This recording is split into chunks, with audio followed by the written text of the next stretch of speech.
We may be a small island, but we have a big history that's still full of mysteries.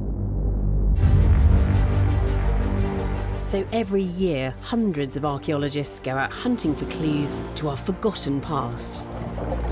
I have never seen anything like that. In 2016, their discoveries have been more exciting than ever. It's all happening now.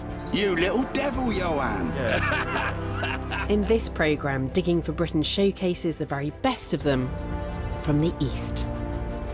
Each excavation was filmed as it happened by the archaeologists themselves.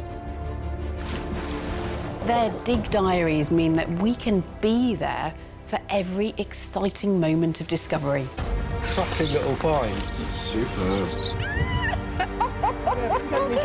And now the archaeologists are bringing their finds from pottery to metalwork to human remains into our lab so that we can get a closer look at them and find out what they tell us about our British ancestors. Welcome to Digging for Britain.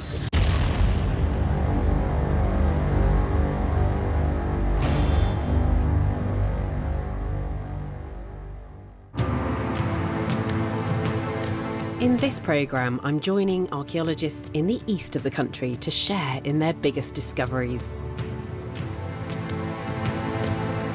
In Barnet, North London, we're searching for the site of one of the most important battles of the Wars of the Roses. We found something that's actually quite interesting and could indeed be from the battle. We travel to Norfolk to reveal strange burial rituals of the earliest Christians. We've uncovered our best preserved wooden burial. 1, 2, 3. And we're in East London as archaeologists unearth the theatre that inspired some of Shakespeare's greatest plays. It's quite thrilling to think that he was here performing on the stage that was just behind me. To find out how these discoveries fit into the story of Britain, I've come to Canterbury to explore the city's museums and find out how the artefacts in these collections help to tell the story of the East.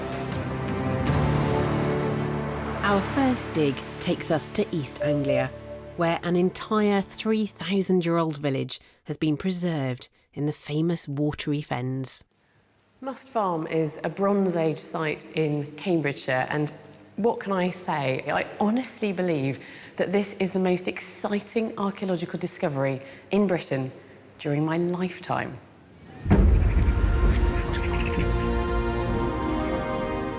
I was lucky enough to visit the site earlier this year when the excavations got underway. Oh, wow. The preservation is so extraordinary, it's been dubbed Britain's Pompeii. Oh, this has just sent a shiver down my spine. This is amazing.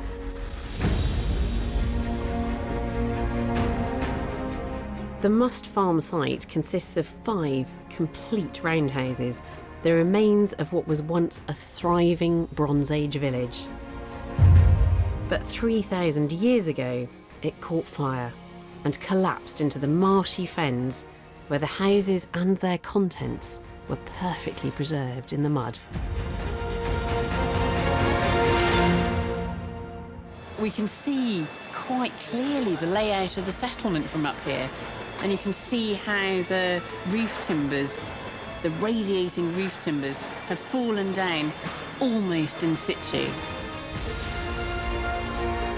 So far, the excavations have revealed Britain's oldest wheel. It's just bigger and better than anything else, and complete. It's the fact it's complete is wonderful. And precious imported glass beads. Beautiful objects, aren't they? Showing us that Bronze Age Britons were technologically advanced and more closely connected to Europe than we'd previously imagined.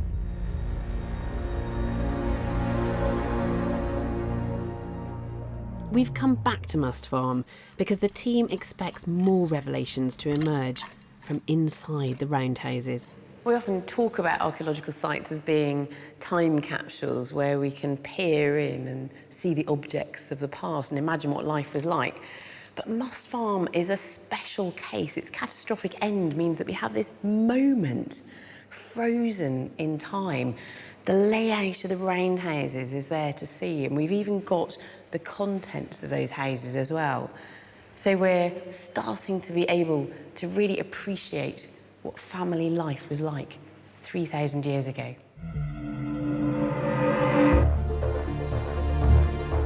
Before the discovery of Must Farm, we knew that Bronze Age roundhouses consisted of a single living space, but how this space was used was a mystery. The houses and contents are so well preserved here that for the first time, Mark Knight and his team are effectively able to step inside Bronze Age homes, where they hope to see exactly how our ancestors organised their everyday lives. It's unbelievable, isn't it? It's beyond any sort of dream of what you could do within archaeology, and the sense that there is height. You know, you feel like we'll have to sort of dip ahead slightly and we'll be walking into those buildings. The archaeologists begin with Roundhouse 1 in the centre of the village. They start digging at the northeastern end of the building, and one of their first finds is extraordinary: the remains of 3,000-year-old prehistoric food. You can see the sort of carbonised remains within the pot. Sometimes you can see grains, fragments of leaves and things like that. As they continue to dig, a surprising pattern emerges. Everything they find here is for food preparation. This is the northeastern quarter of Roundhouse 1. So we've got a bowl here. There's a wooden platter starting to come up here. There's a big storage vessel just there. There's more bowls just over here, and then there's a wooden bucket or bowl and an inverted platter just there as well. What the team has found is quite clearly a dedicated kitchen area within the roundhouse. Until this discovery, there has never been any evidence that Bronze Age people laid out their homes like this. And this kitchen is equipped with everything needed for a slap-up meal. You can imagine that there was a handle here and a handle there, but presumably for presenting a meal, or, I don't know, a pig's head or whatever it is that sits on this object. As the team move on to focus on another part of the roundhouse, the discoveries take an entirely different turn. Okay, so we're just excavating the south-east quadrant of the roundhouse. When we're coming down to an area, we've got lots of textile, and we've got a really nice piece down here. This is the weaver's quarter or something like that, because we've got loom weights, we've got textiles, and we've got plant fibres that haven't been processed or spun yet. This is a revelation. This roundhouse is not an all-purpose space, but it's subdivided into highly organised open-plan living. We've taken the roof off Roundhouse 1, and we're doing that in quadrants, and we're finding that each of the quadrants that we excavate is different from the next. So that sense of this arrangement of things going on inside the roundhouse is really, really important, I think. We knew that this type of Bronze Age home consisted of a single room, but we didn't know anything about the organisation. This new evidence shows us that the space was divided into specific areas. And suddenly we're looking at something very familiar to us. It feels like the way we organise our houses today. And in the final part of Roundhouse 1, there's another surprising revelation. It's the 31st of March, first thing in the morning. We found these little pieces of metalwork. So we've got a small axe type thing that might be like a chisel or something like that, and then another kind of currently unidentified piece of metal. It's like a tube. We don't really know what that could be yet. This is the axe object, and then this is the tube. Bronze Age metal tools like these were thought to be rare and precious possessions, so this number of discoveries is unexpected. And astoundingly, the finds keep coming. And then Lou has just found... We do. Oh, I hadn't seen that one. Lou's just found this little pen. Yeah, pretty cool. And then there's also this spear. So that's quite exciting for us because that's a spear inside one of the houses. I think that's quite unusual. On site, Mark is developing a theory that could explain what's going on here. We're starting to see, I think, toolkits, but they seem to be occurring within roundhouses. So it does look like that each household had I don't know, punches and awls and chisels and gouges and axes and things like that, and tweezers and razors and things like that occurring within the household. The extraordinary finds here take us closer than ever before into the lives of our Bronze Age ancestors. I've invited Mark to join me in the lab to help explain how Must Farm is revolutionising our understanding of the Bronze Age and what it was like to live in one of those 3,000-year-old roundhouses. Mark, what would it have been like walking into this house? So if we entered this building, I think the first thing that we would find is that the floors were quite springy. So we've got a watercourse beneath us, and we're not necessarily certain about our footing, I think. And then we have that sense of distribution, I suppose. The entranceways are facing towards the sunrise, towards the east. So we're coming in where there's the most light, and that's immediately we see the metalwork distribution and all of the pots and the wooden vessels and things, and then the textiles. And so things that maybe that needed light, things that you were doing on a sort of daily basis and stuff like that. Whereas the western half of the building, it was pretty much materially sterile. It was very rare to actually find anything in there at all.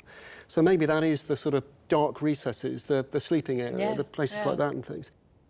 But it's the contents of these houses that are really changing our ideas about Bronze Age living standards.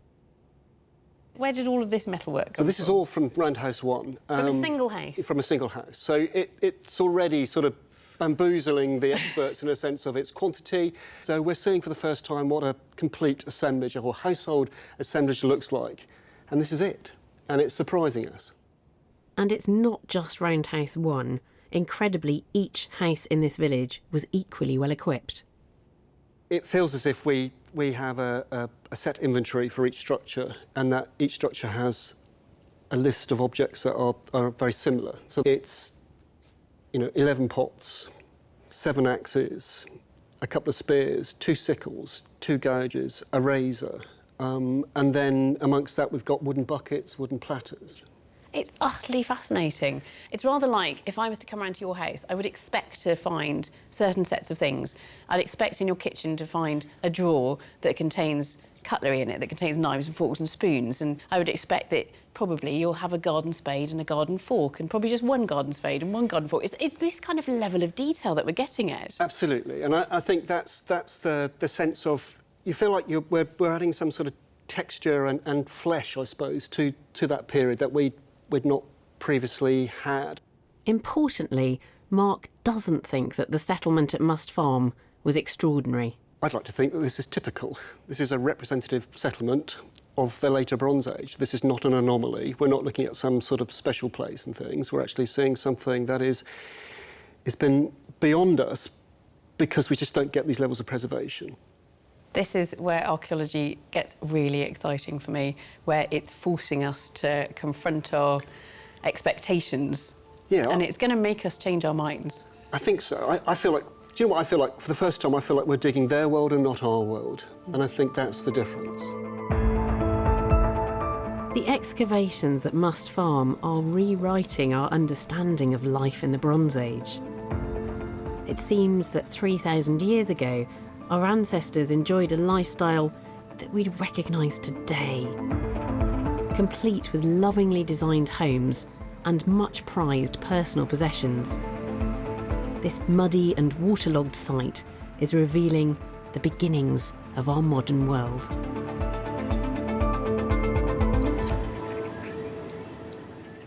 Must Farm was discovered by accident in Cambridgeshire's marshy fens. But some discoveries are the result of intense searching.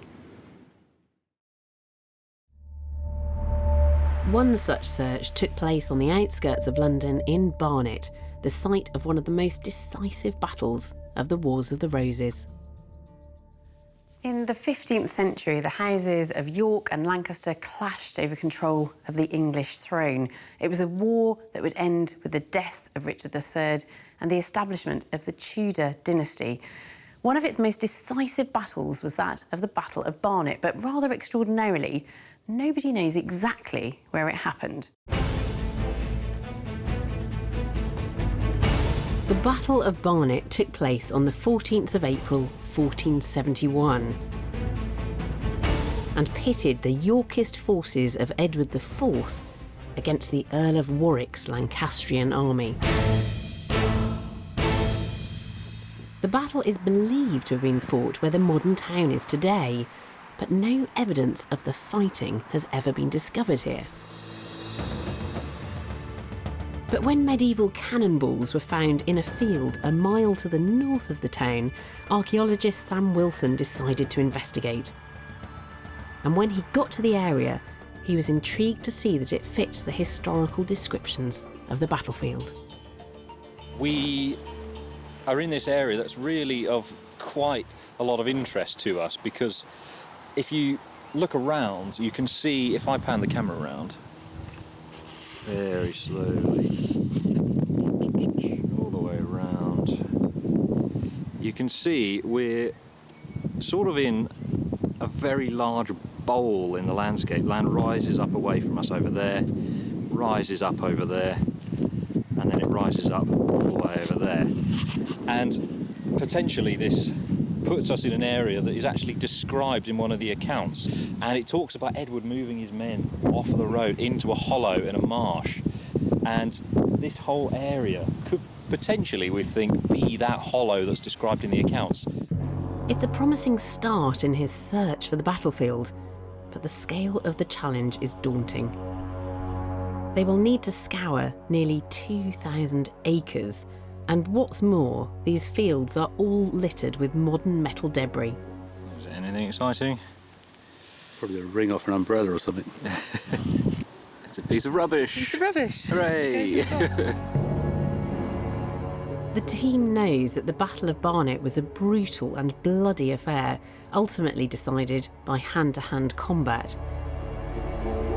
So metal detecting gives them the best chance of finding items lost during the fighting.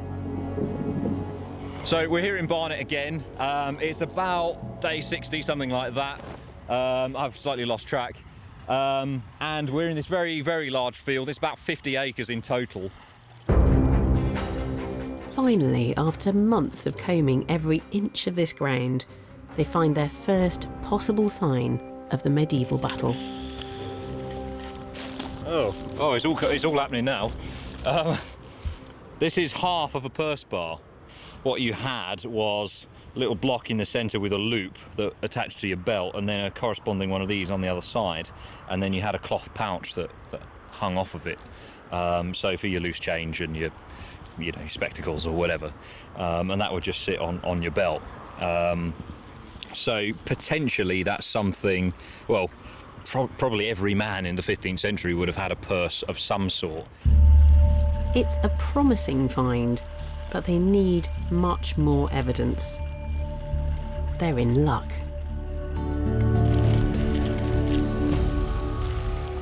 Well, that's really good. I mean, that's about the 4th spur we've had. I'll let you do the explanation, Simon. Yeah, it's a mount for leather. It's got like little hooks on the back for piercing the leather, then folding over. And you think medieval? Yeah, I've shown it to a couple of the lads and they said definitely. Yeah. Yeah, that looks interesting. And then the team hit the most telling find of all, a discovery that exactly matches those found at other Wars of the Roses battle sites. Typically, as everyone was packing up, just one detectorist was still working. About the last 30 metres of his translate, we found something that's actually quite interesting and could indeed be from the battle. It's in here. Here we go.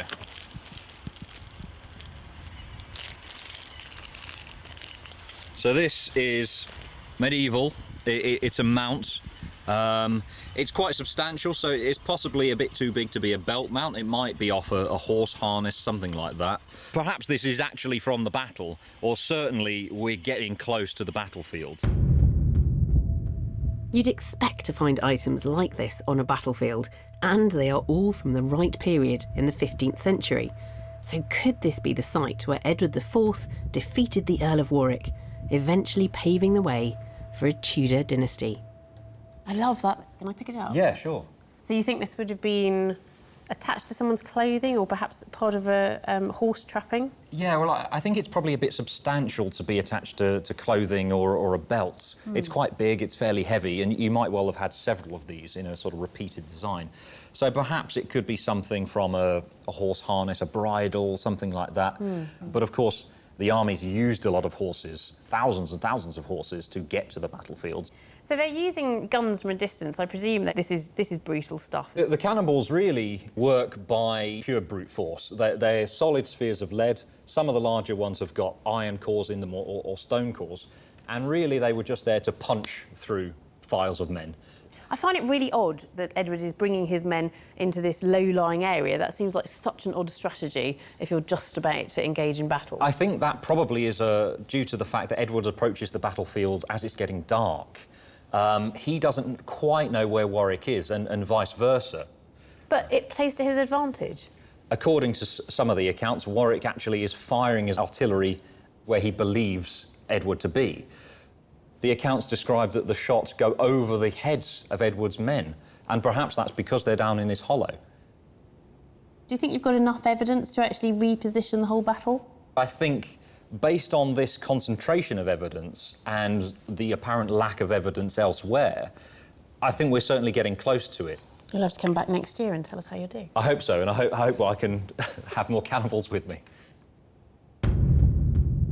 Incredibly, the precise location of the Battle of Barnet has been lost for over 500 years. But Sam's investigation is bringing us closer to discovering not only where it was fought, but how the landscape proved to be a decisive factor in this bloody clash that led to the foundation of the Tudor dynasty.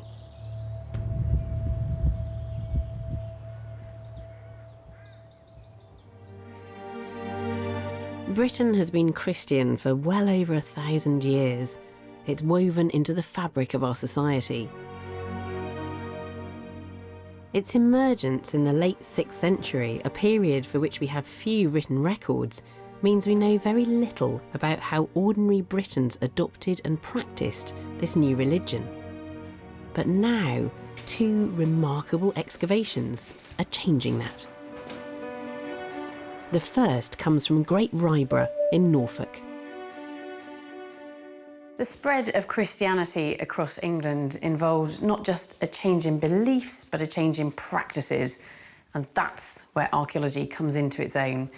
The chance discovery of a small cemetery in North Norfolk offers us astonishing insights into rituals practiced by a community just a few generations after conversion to Christianity. In late 2015, landowner Gary Boyce started to dig a conservation reservoir on his land. But not long after the diggers started work, one of the workmen found something unexpected: a human bone. Within days, multiple fragments of skeletons began to emerge from the mud. Shocked would be the first words that spring to mind. Now, it's quite exciting. Gary had no idea what he'd stumbled upon, so he called Historic England, who in turn brought in experts from Museum of London Archaeology. No. But as the skeletons were properly excavated, it became clear that this was no ordinary burial site. This is the first time we've seen tree trunks that have been hollowed out to contain the body. It appeared that every person here had been laid to rest in a hollowed-out tree trunk. This is a very unusual burial practice. But who were these people, and why were they buried in this strange way? Site director Jim Fairclough believes the orientation of the graves provides a strong clue. Basically, by the positioning and the orientation, we think there may be some Christian influences. But again, without any sort of grave goods or anything like that, it's kind of hard to tell right now. Like most Christian graveyards, the people buried here are facing east. Dating the cemetery may provide a further clue, but at this point there are no objects here which could point to a particular time period. Then one of the team gets lucky. Well, it basically looks to be a section of pot base, just basically a shard of Ipswich ware, so mid-Saxon. This is an important find, as a mid-Saxon date, roughly around the 8th century, suggests that these people probably were Christians, and amongst the first Britons to convert to Christianity. But using hollowed-out tree trunks for coffins is extremely unusual for this period. More clues start to emerge from the excavation. Well, we're halfway through week 5 now, and basically we've uncovered what is our best preserved wooden burial. Again, we have a basically dug-out base from a section of tree. But on this one, we also have a lid, which is basically covered up. It wasn't a sealed coffin, but basically another hollowed-out piece of wood has been placed over the top to protect the burial. And what we're going to try and do today is lift the lid. 1, 2, 3. Because the coffins are so well preserved, the archaeologists start to notice that the wood is very poor quality. It's very knotted wood, so very regular shaped and very knotted in place. You see here where we have quite a large number of knots on the actual wood itself, this end piece. So basically what our specialist thinks is basically it's this wood that's unsuitable for creating timbers out of. These people are clearly not using the best wood for their coffins. With the wood technology they're using, which is basically what specialist says is similar to the stuff used for building troughs and mill runs, and also the lack of basic grave goods we've got so far points to like a poor Christian burial site. Log coffins are well known from earlier periods going back into prehistory, but the archaeologists are really surprised to see this type of practice in what seems to be an early Christian cemetery. I've asked the team to come in and explain what's going on here. So this is certainly unusual to have these log burials. And does that hark back to an earlier pagan past, do you think? I think it does. We have to be very careful when we're talking about pagan, because it's a pre-Christian religion or religions. We don't exactly know how they articulated their faith and their religion, but we do know from burials of that date that they were using structures, wooden structures of some sort, where the body was very clearly laid out in the ground. So we do seem to have, 100 years later, the same sort of tradition surviving, but with a new religion. It's interesting, isn't it? Because I think, you know, rather than seeing this new religion coming through with a package of ritual around it, it's very mosaic, and you've got local diversity. So it seems that our ancestors were blending pagan with Christian traditions. Mid-8th century, there are lots of cemeteries that still have grave goods and orientations of graves in all sorts of directions, and things like ring ditches that suggest that there might have been barrow mounds over them. So it was a time of great religious diversity.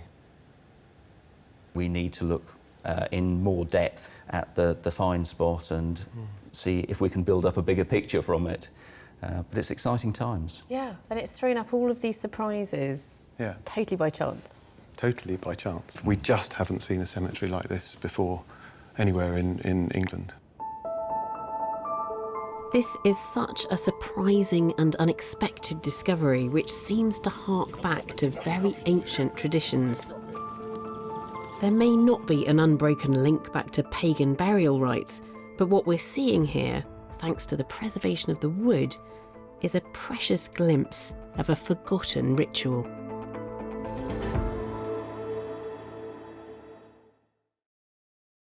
Chance finds like this log coffin, in fact that whole cemetery full of log coffins, give us a really important insight into how Christianity was actually practiced in those generations just after the re-emergence of this religion in Britain. But in a largely illiterate world, how did people first come into contact with Christianity? An excavation in North Oxfordshire tells a very surprising story of how the religion spread. In mid-2016, excavations in advance of quarry work unexpectedly revealed a large burial ground. Over 120 graves were discovered, many dating to the 7th century, a time when Christianity was first taking root in Anglo-Saxon England. Knowing that a site like this might produce some incredible finds, Oxford Archaeology's Steve Lawrence kept us this dig diary. This site is a complete surprise in terms of the Saxon archaeology. We'll be here until it's done. We estimate about 2 to 3 more weeks to finish off the graves we have left. Very quickly, the team realised that this was no ordinary burial ground.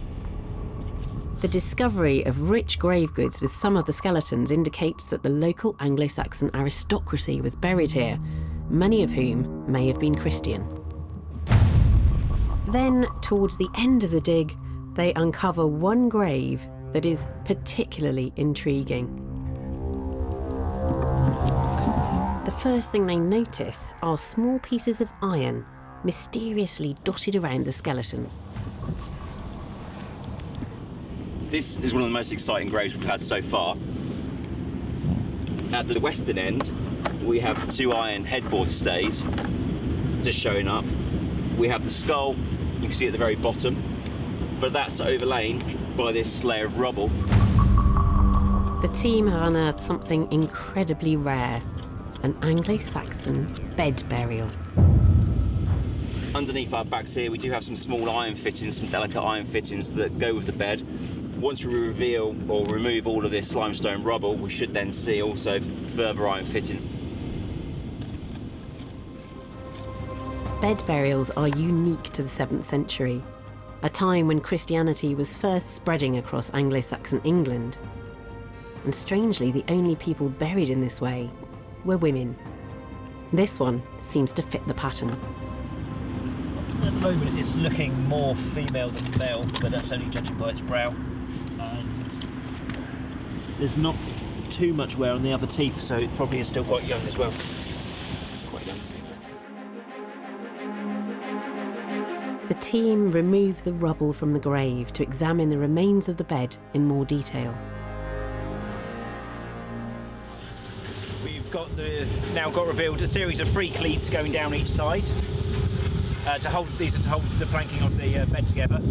The 2 stays at the top, and a series of eyelets dotted all around, with a couple of extra iron fittings at the foot end there, and another one at the head end here. These corroded pieces of iron once held together an expensive, ornate bed. There is no doubt that this was not an ordinary young woman. With the burial fully excavated, the team can see how she was laid to rest. Start now. We now have the bed burial fully revealed. From the skeleton we can now tell it's definitely a young adult female. She's been kind of buried in almost a sleeping-like position on her side. To find out why this wealthy Anglo-Saxon woman was buried in this way, and to see what she can tell us about Christianity at the time, I've asked some of the team to join me in the lab. So these are the remains of this young woman that was buried with a bed at your site, Steve? Yep. These are fresh out of the ground. They only came out of the ground a couple of days ago, so... Were there any other associated artefacts with her to give us more of a clue to her identity? Unfortunately not. It was just the body and the bed. I say just the bed. I mean, the bed is an amazing discovery. Yeah. And Sam, you've dug sites where you've seen bed burials, but I think you've had other artefacts in the burial as well. Yeah, no, we had a very nice site at Trumpington, just outside Cambridge, and that burial had spectacular finds with it. A gold and garnet pectoral cross, so one of these kind of nice cruciform designs. So we're starting to get associations from that burial, but also some of the other bed burials, that these are often associated with potentially high-status women. And high-status women who are demonstrating their allegiance with Christianity? There are 5 examples of these very distinct pectoral crosses. 2 of them are with bed burials, 1 of them is with St Cuthbert. You know, it's a real striking set of finds that you've got there. I think it has to be with those burials associated with Christianity. Is there any way that being buried in a bed can be seen as part of that? It's an interesting question. I mean, my sort of colleagues who study Anglo-Saxon literature will talk about links between verbs to sleep and to die that you start seeing come through the Christianised literature. I think it's definitely a possibility of what's actually going on at this time. It may be that bed burials were seen as a clearly Christian burial practice, and wealthy women may have had a vital role in converting Britain to Christianity. So is this telling us something interesting about gender and the spread of Christianity? Because I think we tend to think of the church as being incredibly male-dominated. Not in the 7th century. For a lot of aristocratic women in this period, it offers an attractive and a viable alternative to marriage. But at the same time, it's a way of them retaining their power. Yeah. And it's a network that spreads across Europe as well. So women who are running monasteries in England have sisters who are running monasteries in the Frankish kingdoms. And so these networks of power are actually spreading across Western Europe at this time. And it's not until later on that women lose that place within the church. The discovery of bed burials like this casts light on a vitally important but almost entirely forgotten part of our history, a network of powerful women who helped to introduce Christianity to ordinary Britons. And it's intriguing that for many of these women, Christianity offered not just a spiritual faith, but a chance to live their lives independently.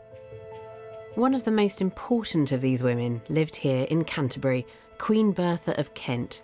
1400 years ago, she was very famous and influential, and one special treasure associated with her is kept here at Canterbury's Beanie Museum. So tell me more about this particular pendant then and how it's made. It's made of gold, and what they've done, they've built up the body of it and then they've inlaid garnets. None of this object is made of materials that can be sourced locally, but it's certainly made in East Kent. And I think that objects like this are made deliberately to be given out as gifts. So really? If a powerful man and woman, husband and wife, went to a feast and the king was present, he might gift the man with a jewelled sword belt, and he might gift the woman with a pendant or a brooch like this. But we also know that Kentish queens could be as powerful, even more powerful, than Kentish kings.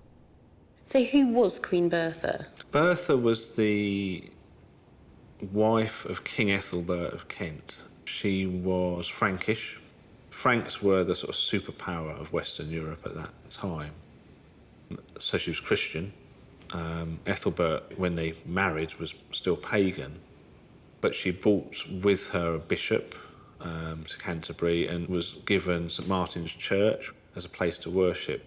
Before the arrival of St Augustine, who brings the sort of mission from Rome to convert the English to Christianity, Bertha's already here in Canterbury. With a bishop? With a bishop, worshipping. It sounds as though Bertha was powerful in her own right. She was marrying a king, but she's part of this other very important dynasty on the continent. She is part of a much more powerful family.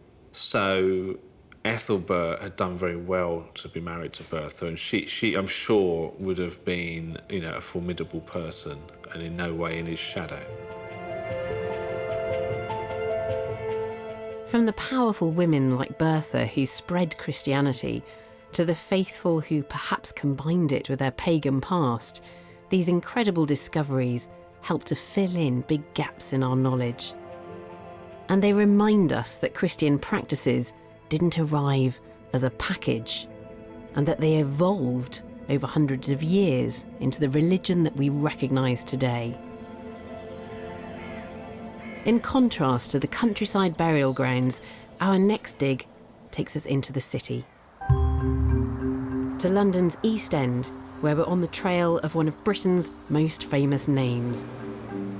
William Shakespeare is our greatest playwright, But the playhouses which employed him had a huge impact on his writing. And although we associate him with London's Globe Theatre, it's not the first venue that he wrote for. Before the Globe, Shakespeare performed at an earlier playhouse, the Curtain, and it was this place that saw the premieres of some of his best-loved plays, including Romeo and Juliet. But no one knew the precise location of the Curtain until 2011, when some building work revealed traces of the lost playhouse. In the year that marked the 400th anniversary of Shakespeare's death, a team from Museum of London Archaeology excavated the Curtain. Not only were they hoping to uncover and preserve the remains of the playhouse, they also wanted to test ideas about how the architecture of the performance space might have influenced the plays that were written for it. With layer upon layer of history piled up beneath London's streets, this is a complex dig for Heather Knight and her team. We've got a lot going on with the archaeology within the space of 100 years. So in places we can have 3-4 metres of stratigraphy. That is quite a lot to sort through.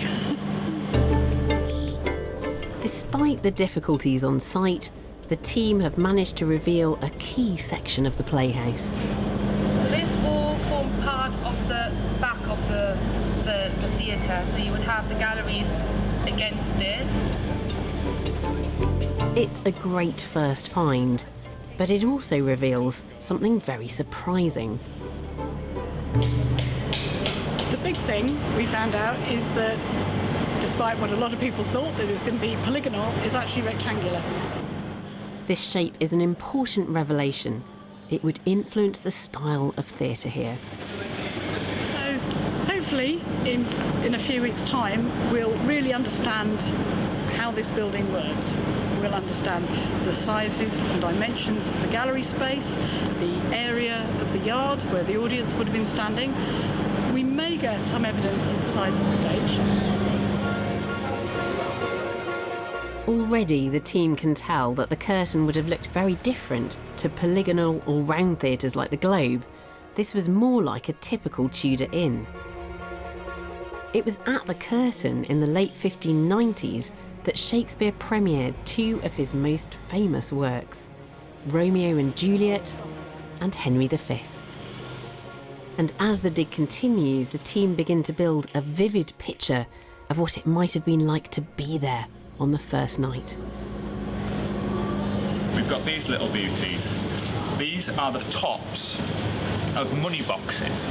They're kind of a money box about this size. They'd be on top with a slit down the front. And as people are coming in to use the playhouse, they're depositing a penny to be able to come into the yard.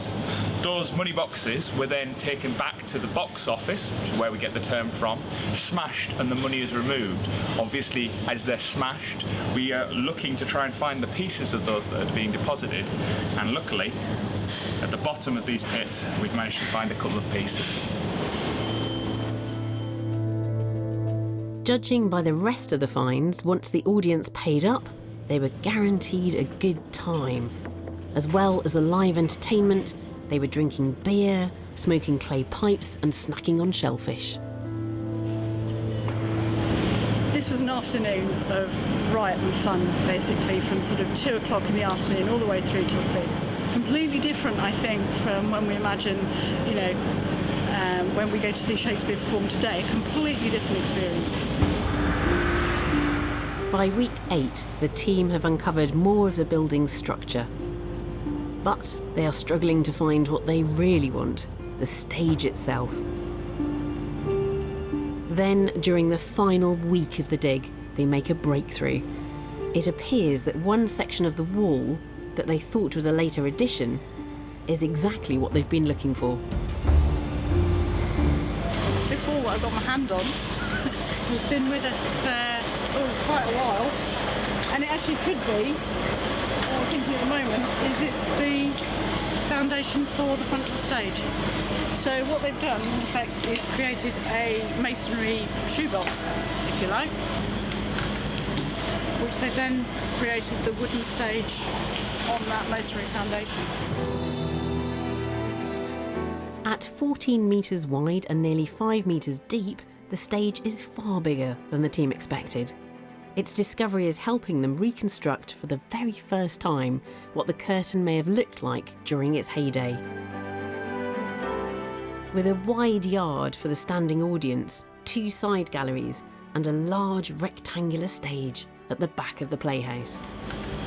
So here we are in the, celebrating 400 years of Shakespeare, and it's quite thrilling to think that he was here performing on the stage that was just behind me. So how do all these discoveries increase our understanding of Shakespeare's work? I've asked Heather to join me in the lab.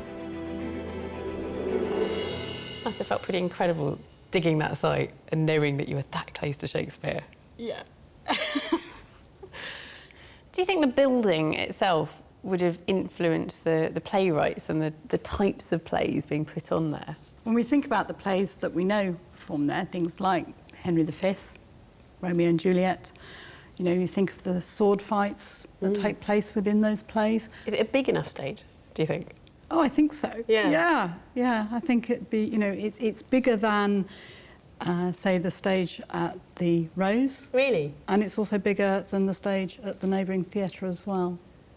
So, yeah, it's quite a large space, I think. So that does suggest that perhaps you'd have more opportunity for those type of ensemble scenes and possibly fight scenes as well. That's right. You can get quite a few people on the stage at the same time. These questions that, we're posing, and hopefully we'll get some way to answering. Rather wonderfully, the team have discovered a prop that could have been used in one of Romeo and Juliet's most famous scenes. It looks a bit like an egg cup. I don't know if you can see, it's actually got a sort of a dimple in one side, and there's a slight hole in it, and that's where a rod has been passed through it, and that's to connect a spout, because it's a bird whistle. So you fill it with water, and then you blow down it, and it makes a sort of warbling noise. Yeah. So in the context of finding it just outside the playhouse, there's those questions of, is it related to performance? Are we seeing evidence of special effects? Yes, so when you think song of in the background. yeah, when you think of performances of, say, Romeo and Juliet, the Nightingale and the Lark that's mentioned, are they actually making birdsong to accompany that part of the play? Heather thinks that the effect would have been similar to a modern novelty bird whistle. Do you want me to? Yeah. Okay. Nightingale or a lark? We'll decide, shall we? Oh, yeah. Fantastic. Just about. Yeah. Maybe a lark, I think. Yeah. It's one of those things we'll never know, isn't it? No. I do rather like to imagine that might have been used in a performance of Romeo and Juliet back then. That's fantastic. For the first time, archaeologists are able to suggest how the Curtain Theatre was a major influence on Shakespeare. Its large stage gave him the freedom to write the famous fight scenes in masterpieces like Henry V and Romeo and Juliet. Our final discovery takes us right back to the beginnings of England as a nation through an extraordinary find made near the village of Watlington in Oxfordshire. In the 9th century, England consisted of a number of Anglo-Saxon kingdoms. They were ruled by powerful kings, some of whose predecessors had migrated to Britain from the continent in the 5th century. Their laws and language would lay the foundations for England. The most famous, of course, was Alfred the Great, King of Wessex.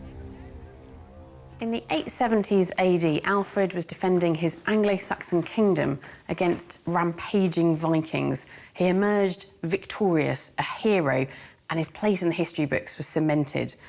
But a recently discovered hoard of coins reveals another side to this story. It suggests that Alfred may get too much credit for beating back the Vikings.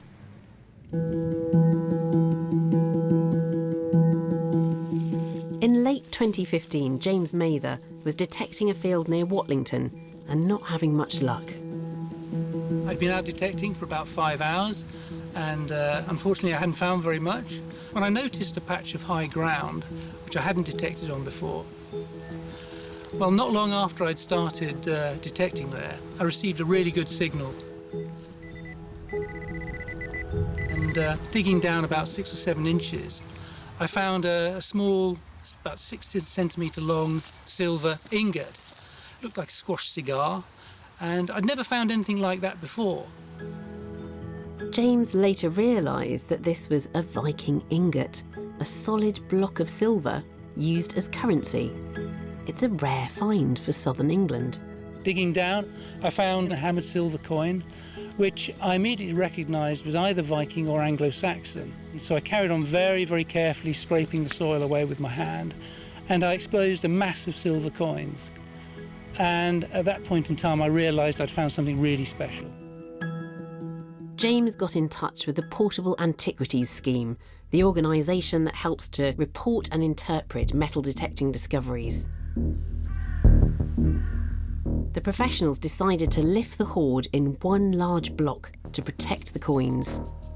And then it was sent to the British Museum, where specialist conservator Pippa Pearce began the painstaking task of removing the individual treasures from the soil.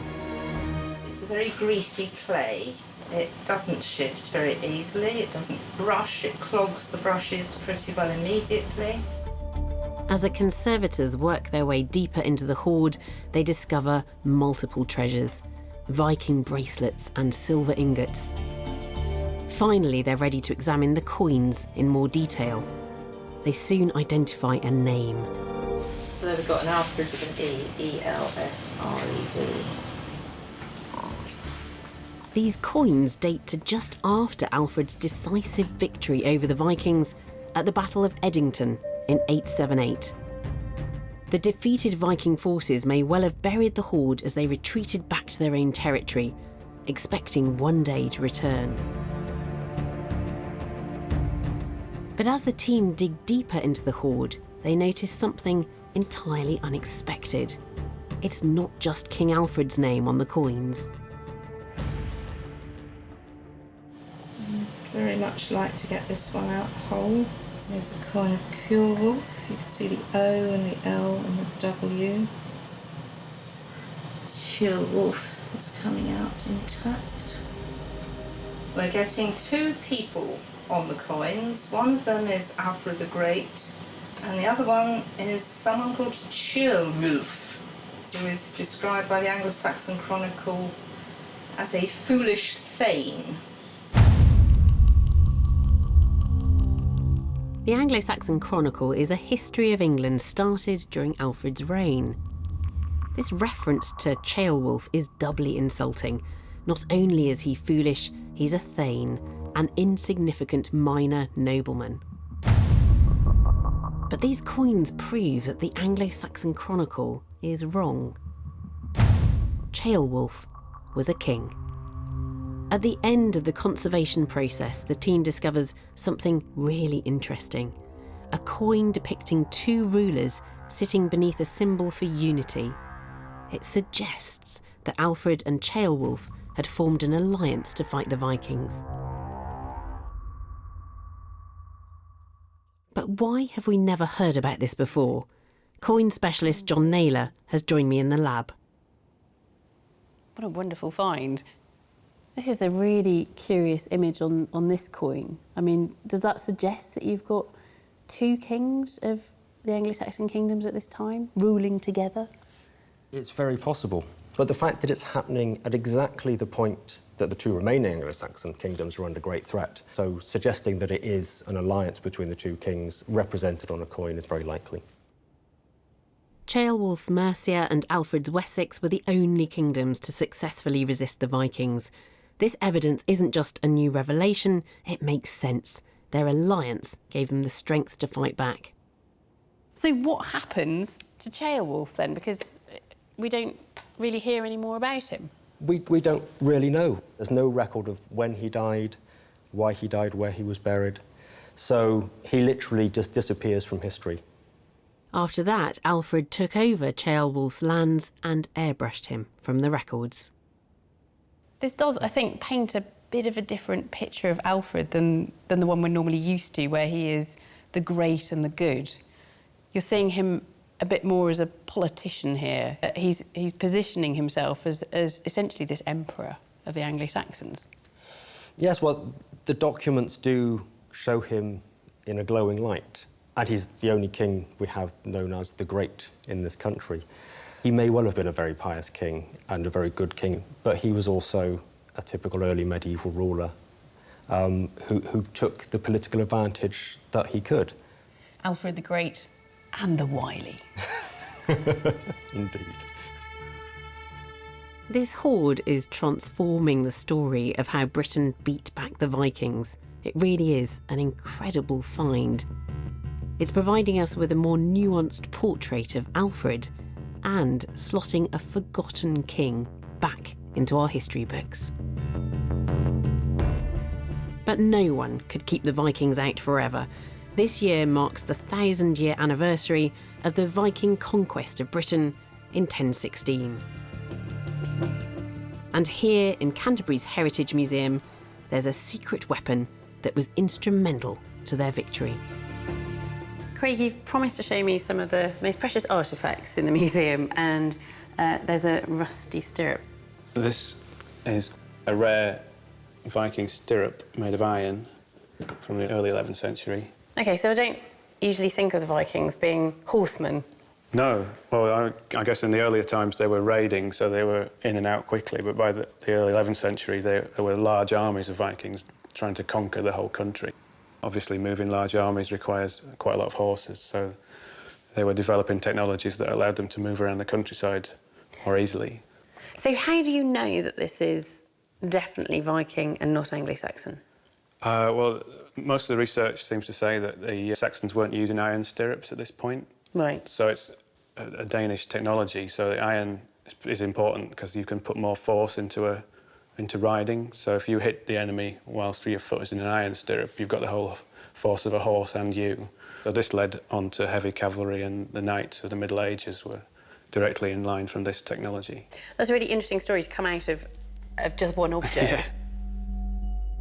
It's extraordinary to discover that this simple stirrup technology played such an important part in the Viking conquest of Britain. Finds like these show how archaeology can change the story of Britain. The discoveries from 2016 have been more impressive than ever. Certainly the largest in situ collection of Roman sling bullets. This is as if the British have captured the German trenches and then they have to dig in facing German counterattack from up the hill. See, I'm starting to go on flights of fancy now, and to me, this is where King Arthur lived. They've allowed us to reach out and touch our ancestors' lives. They have a kind of bulbous, very round head. It's heavy. Really?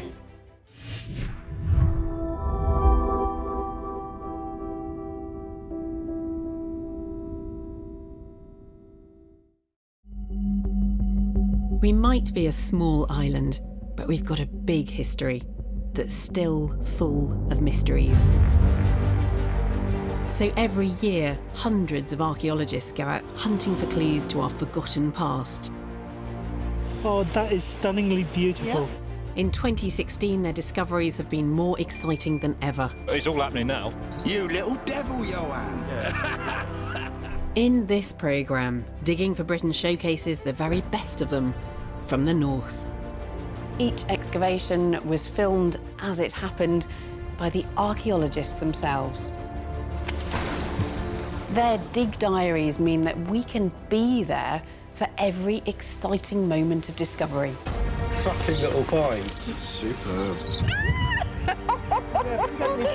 And now the archaeologists are bringing their finds from pottery to metalwork to human remains into our lab so that we can get a closer look at them and find out what they tell us about our British ancestors.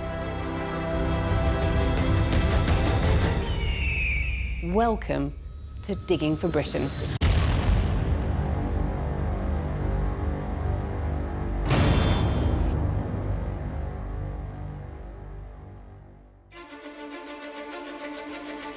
In this programme, I'm joining archaeologists in the north of Britain on their quests to discover the lost worlds of our ancestors.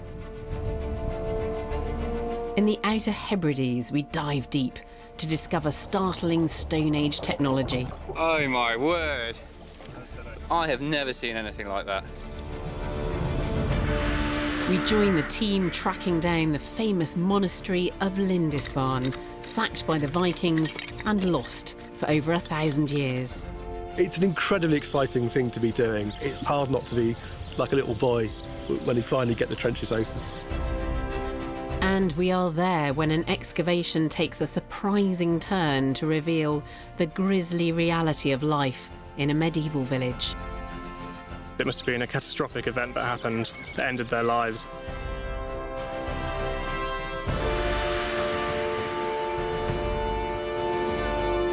I've come to the National Museum of Scotland to see how these discoveries are helping to rewrite the history of Britain. I've been given behind-the-scenes access, so I'll be looking at parts of the collections that are rarely seen by the public.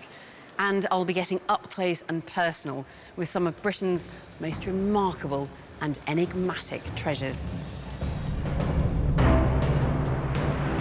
Our first dig comes from Burnswalk in Dumfriesshire, where some new discoveries are rewriting the history of the Roman conquest. When the Romans invaded Britain, they swiftly conquered most of the southern tribes, but they never conquered all of Scotland. Twice they tried, and twice they failed. But no one's ever found any trace of a major battle. Well, this season, archaeologists think they've got definitive evidence for the first time of a Roman siege in Britain. When the Roman army invaded Britain in 43 AD, Burnswalk Hill was home to a local Iron Age tribe who built a hill fort on its summit. But this hill fort is unique in Britain, because just metres from the summit, it is flanked by two huge Roman army camps, one to the north and one to the south. For decades, it has been believed that these were Roman army training camps. But now archaeologists think that they might be siege camps. If they're right, it would show the Roman war machine in Britain was far better resourced than we'd ever imagined. Andrew Nicholson is the dig director. We have 2 weeks to excavate here at Burnswalk.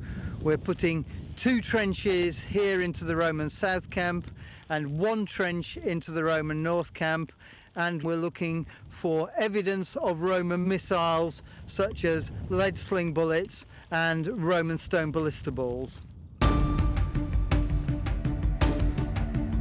First, the team start to dig in the South Roman camp. And on day 1, dig coordinator John Reed is there with the camera as they make their first exciting discovery. Okay, here we are in the South Camp and the guys have just shouted me over. So, what have we got? And oh yes, that looks very suspicious. Yeah, perfect.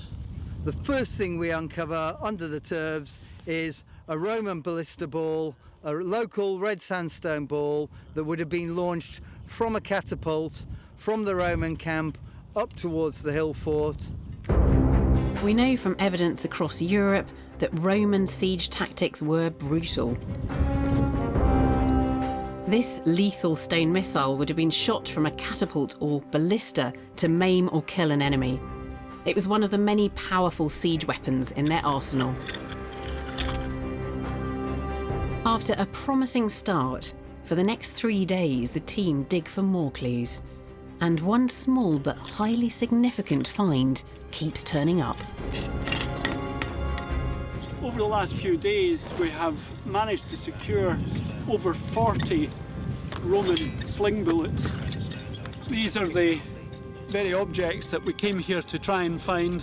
Over 40 is quite a significant amount. These solid lead sling bullets were ammunition for a simple but deadly weapon.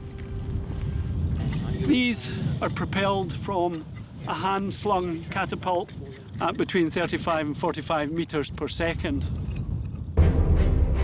They were fired by specially trained troops called slingers, who could disable the enemy with a fast and furious hail of lead bullets. It's even more evidence that the hill fort was attacked. But if this was a full-scale siege, the team would expect to find more evidence of ammunition in the North Camp. But nothing has turned up. Then, on day 4, a metal detector picks up a strong signal. This could be the breakthrough they need. Okay, here we are round in the North Camp now. Hi guys. Hi there, John. How's it going? Well, have we found any bullets? You wanted sling bullets, and we have 1 or 2 for you here. Oh, fantastic. In the last count, there was, I think, just over 20. This is very, very impressive. But when they dig down further, they find more evidence than they could ever have imagined.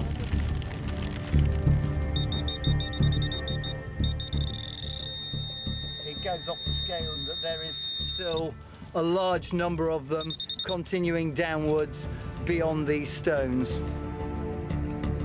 At the moment, we've got 169, give or take a few, visible on the surface. It's certainly the largest in situ collection of Roman sling bullets that have ever been found anywhere within the Roman Empire. The team now has clear and compelling evidence for a highly organised and brutal Roman siege. The sheer quantity of missile material that they brought to the site is certainly a clue that there was an assault on the fort, and that they are simply using overwhelming force. We know that from 73 AD, the Romans tried to conquer northern Britain. But until now, we had no idea that they used full-scale siege warfare against the native tribes. I want to know more about how that siege on Burnswalk Hill Fort played out. What was the outcome? So, John, this is just a small portion of that great cache of lemon-shaped slingshots that you found. So they would sit in a sling like this, then? That's exactly right.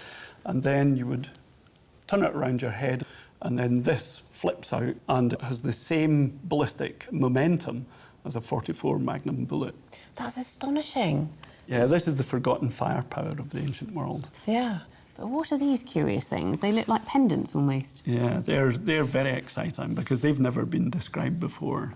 And the key element of them is they all have a little hole in them. And it doesn't go all the way through? Doesn't go all the way through. And I had the theory that they were for poison. And my brother, who knows nothing about archaeology, said, I fish. And when I cast my fishing weights with a hole in it that size, they whistle as they go out. So we made some, we tested them, and they whistle. This is what they sound like.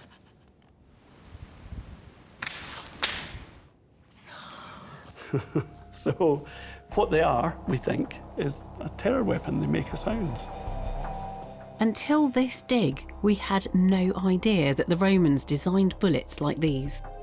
When you imagine, that's just the sound of one. Yeah. If you've got 300-400 slingers all going at the one time, that is a lot of noise. So psychological warfare as well? Mm-hmm.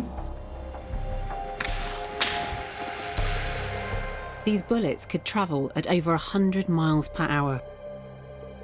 To simulate their effect on human flesh, John set up a test using ballistic gel. This is what the Britons at Burnswalk were up against. So you've got what looks like this large cache of ammunition in the camp. Have you found anything on the hill fort itself? Well, if you look at this, the pink dots represent the spread of bullets across the site. So we can see the position that the shooters are standing in, and we can also see where the recipient target area is along the south face. This ballistic map clearly shows that the people on Burnswalk Hill were totally surrounded by the Roman army. So we now have the smoking gun of what took place here. And what about the little cluster to the north of the hill fort? This is a group of bullets that we didn't expect. This is the only area that you can escape from the north.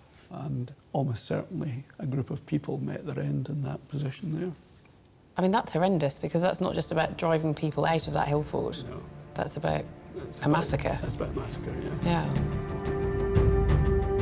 The evidence from Burns Walk Hill entirely changes our understanding of the Roman invasion. We had no idea that they'd brought this level of strategic planning and firepower to Britain. So for our ancestors, the consequences of resistance could be devastating.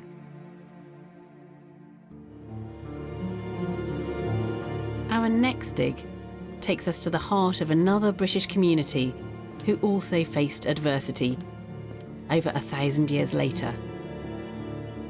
The Middle Ages in Britain were a time of unprecedented chaos and turmoil. Lives were blighted by war, famine, and plague. But away from the cities, we know less about how these events affected the lives of ordinary people. Our next site offers us a precious glimpse into the struggles of one rural community during these turbulent times.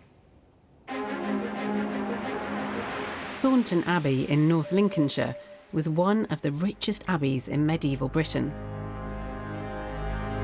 Founded by Augustinian monks in 1139 and dissolved by Henry VIII 400 years later.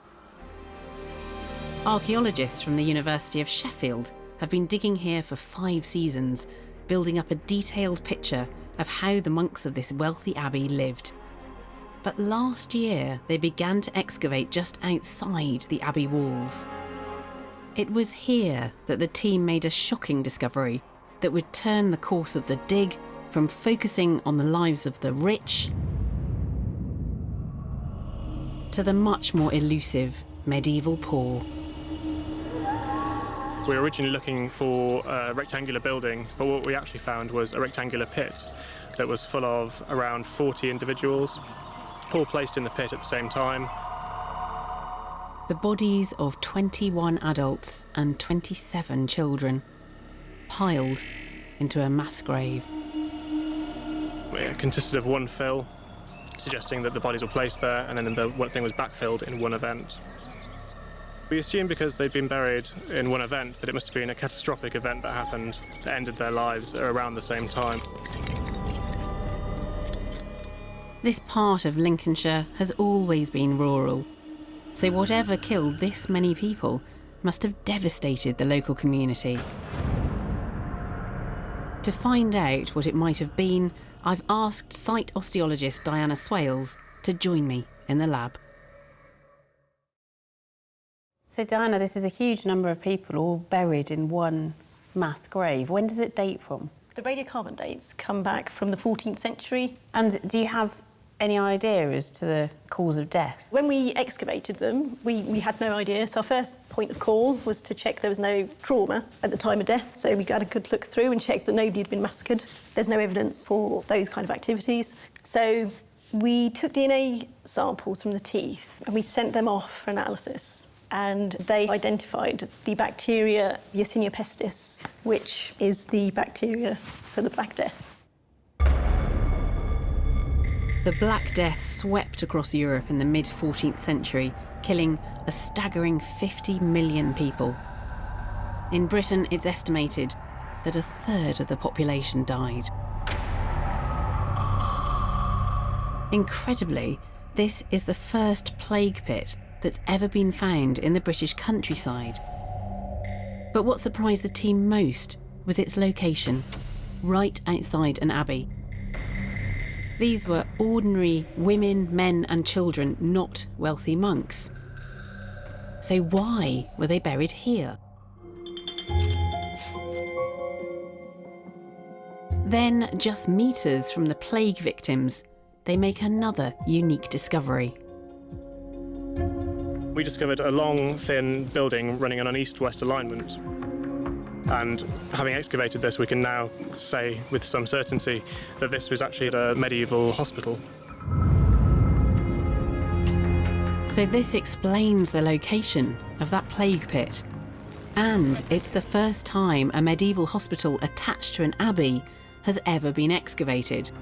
It could give the team valuable new insights into medieval healthcare. So we think this hospital was in use from the mid-12th century until the dissolution. That would have consisted of a hospital chapel, which is the area behind me, and the area to the west, which was the dormitory where the inmates would have visited and lived and died. Experts aren't sure what relationship existed between the wealthy abbeys and the local population. So now Pete wants to find out, who were the people using this hospital? Just a few days later, the team strike it lucky.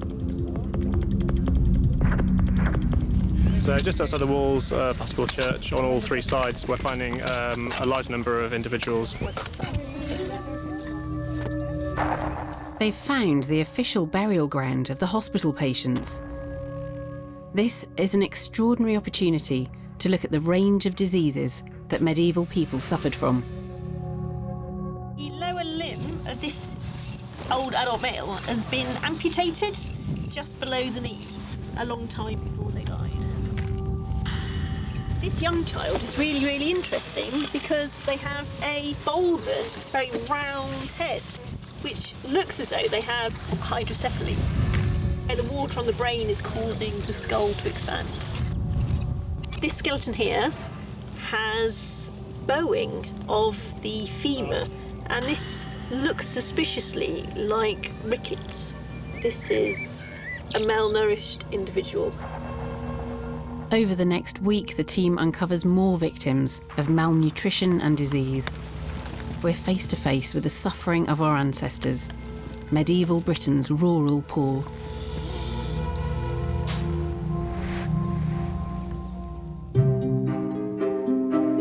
In the last few days of the dig, the team discovers another burial, this time inside the hospital chapel. But this is not a poor man's grave. And we've just come down onto this, which is a later medieval graves marker or grave slab. And actually we have the word obit and Ricardus. So it suggests that whoever was buried underneath this originally was named Richard. Gently.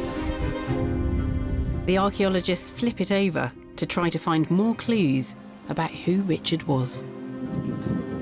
So we've actually got a date for when this individual died, which is the 2nd of April, and that's in 1317. And obviously we have the individual himself, Richard.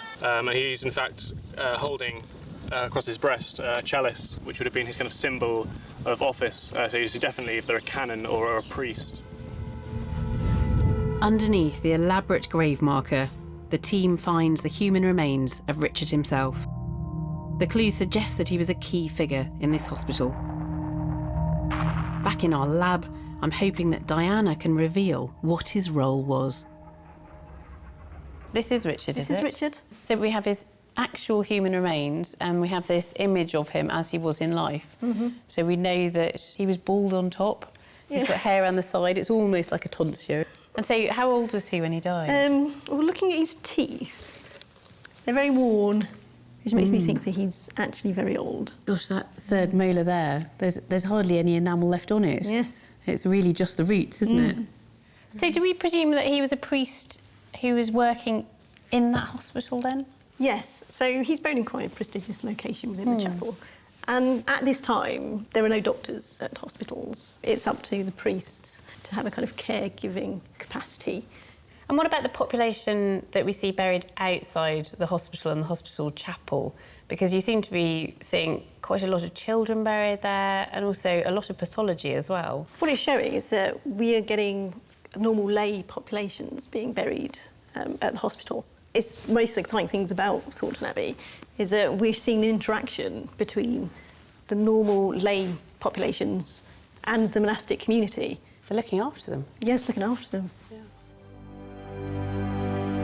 At Thornton Abbey, the archaeologists were surprised to find themselves unearthing the lives of the poor as well as the rich.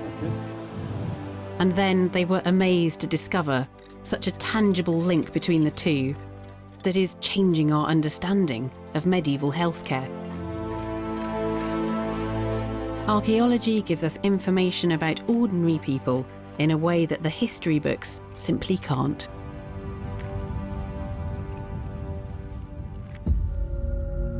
But when we go back into prehistory, before any written records, archaeology is the only way to understand how people lived.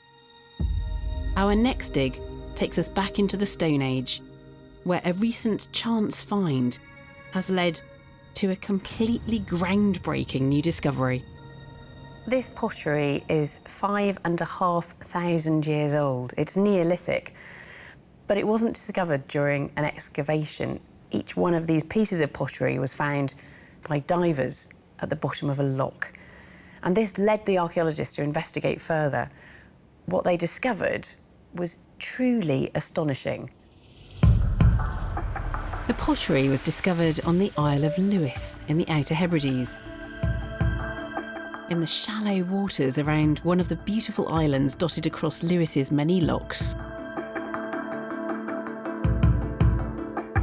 This season, a team of underwater archaeologists set out to solve the mystery of why the pottery was there. What they found is turning our understanding of the Scottish Stone Age upside down. It's day one in the Outer Hebrides on the Isle of Lewis. I'm Duncan Garrow, and this is my friend and colleague Fraser Sturt. Hello, Fraser. Hello, Duncan. We're standing by a loch, as you can see, and we've come to investigate 3 islands within 3 different lochs, the first of which is this one. The team starts their investigation around an island in Loch Arnish. So the kinds of thing we'll be looking for is, of course, the pots on the bottom of the lochs, but also maybe some other archaeological evidence that gives us richer insights into the kind of lives people were living at that time. The water here isn't just freezing cold, it's murky. And at first the divers struggle to see anything. But after a few very cold hours, one of the team does manage to spot something. I happened to notice amongst the sort of bad visibility a little shape, and it was just this rim that sort of caught my eye, which it didn't look like any of the stones. This is actually 2 pieces prehistoric ceramic. Pots like this were used for everyday cooking. Could this suggest that 5,000 years ago, a family made this little island their home? It's a tantalising thought because, as far as we knew, Stone Age people didn't live in the middle of lochs. At Loch Langabat to the west of Loch Arnish, the team go looking for more evidence of island life. They're prepared for another long, cold day of underwater hunting. But within just a few hours,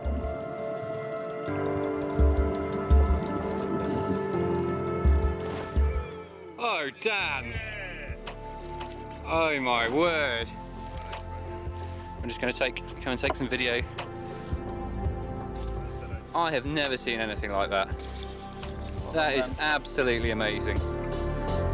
this beautifully decorated pottery has been underwater for 5,000 years, last touched by its Stone Age owner. And the loch bed is brimming with pottery like this. The archaeologists were right. It looks like these islands were family homes. They hope to find more evidence at Loch Borgastale. It's a full day of diving before they find anything. But when they do, it's incredible. We've been out snorkeling and looking at the islet out there, and we found some beautiful Neolithic pottery and timbers in situ. These timbers are crucial. They suggest that Stone Age people weren't just camping on these islands, they were building permanent structures on and around them. And when the dive team look even closer, the full realisation hits them. This whole island has been built by hand. It's definitely man-made. We can see that it's now stones piled up on a natural rise. Then we've also got split timbers which show that it's been made by people. It's just been amazing. So this is really significant. It's new Neolithic archaeology, so we couldn't be happier. These lock islands were built by people 5 millennia ago. Duncan and Fraser are now joining me to explain how this discovery changes the story of Britain. So, Duncan and Fraser, this looks like a Neolithic settlement site on an artificial island. Yeah, that's exactly what we've got, actually. You're right. And they often use the term crannog to describe those, which is basically an island, sometimes artificial, with a building or buildings on it. So, But crannogs are Iron Age things. yeah, that's what people have always said all along. It's amazing, because that pushes them back, at least a couple of millennia. Absolutely. Yeah, and we've got a picture of what people think they may have looked like. Crannogs are famously found in prehistoric Scotland, Ireland and Wales, but until now we believed that they only appeared around 800 BC at the beginning of the Iron Age. This new evidence shows that people were building these sophisticated island homes 2,000 years earlier. Because they're not using natural islands, they're bringing those stones out into the middle of the lake and dropping them there until they've got an island. There was a calculation done that someone thought it was 1,500 tonnes of rock that you might need to move. So this isn't just we should build a little island. This is well, you can say a monumental effort. So what's next? You have to go and look at all the known crannogs, which are presumed to be much later. But do they have earlier origins? It is quite possible, to be honest. Lots of them might be Neolithic. Oh, it's an overused phrase, but actually the archaeological textbooks are going to have to be rewritten. Yeah. Yeah, exactly.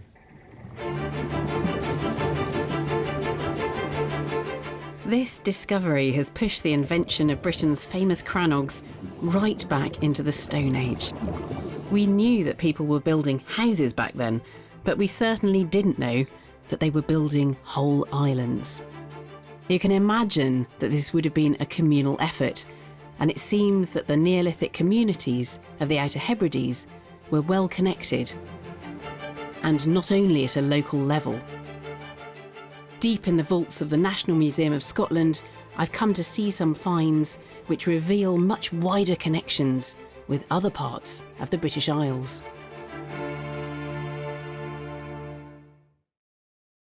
That is such an incredibly well-preserved axe. Where was that found? It was found in Shilishadder, in the north of the island of Lewis, and we radiocarbon dated it. It came out between 3,300 and 3,000 BC. Fantastic. But the other thing that's really incredible about it is that the axe head itself is not local at all. It's from County Antrim in the northeast of Ireland. Really? Yeah. So it's travelled all that way? Absolutely. It's one of several pieces of evidence that tells us that the farming communities in the Hebrides were connected with farming communities elsewhere. And what about these balls? I mean, they're absolutely wonderful pieces of art, aren't they? They are superb, and these are very slightly later. But again, they tell us about long-distance contacts. So these three are from the Hebrides, these two are from Orkney, and then these are from elsewhere in Scotland. What are they? Well, many, many hypotheses, but certainly you could have used these as weapons. You could have dealt somebody a pretty good blow on the head if you were to swing it and throw it at them. But I think more importantly, these were weapons of social exclusion. So members of the elite were making long-distance boat journeys as a way of showing off their power. Most people would be just humble farmers, and not everybody would have a boat. But the people who were able to travel long distances, for them, this was a very important prop to their power. The connection between all of these just demonstrates really vividly the connectedness of the world in the Neolithic. Absolutely, and the sea plays a very major role in all of this movement of ideas and objects and people. I think we tend to think of the sea as a barrier, but no, in the Neolithic, it was like a superhighway. Now the discovery of the crannogs of Lewis is starting to allow us to piece together how some of Britain's highly connected Stone Age communities actually lived. In an island nation like ours, people living on the coast have often been at the forefront of innovation and change.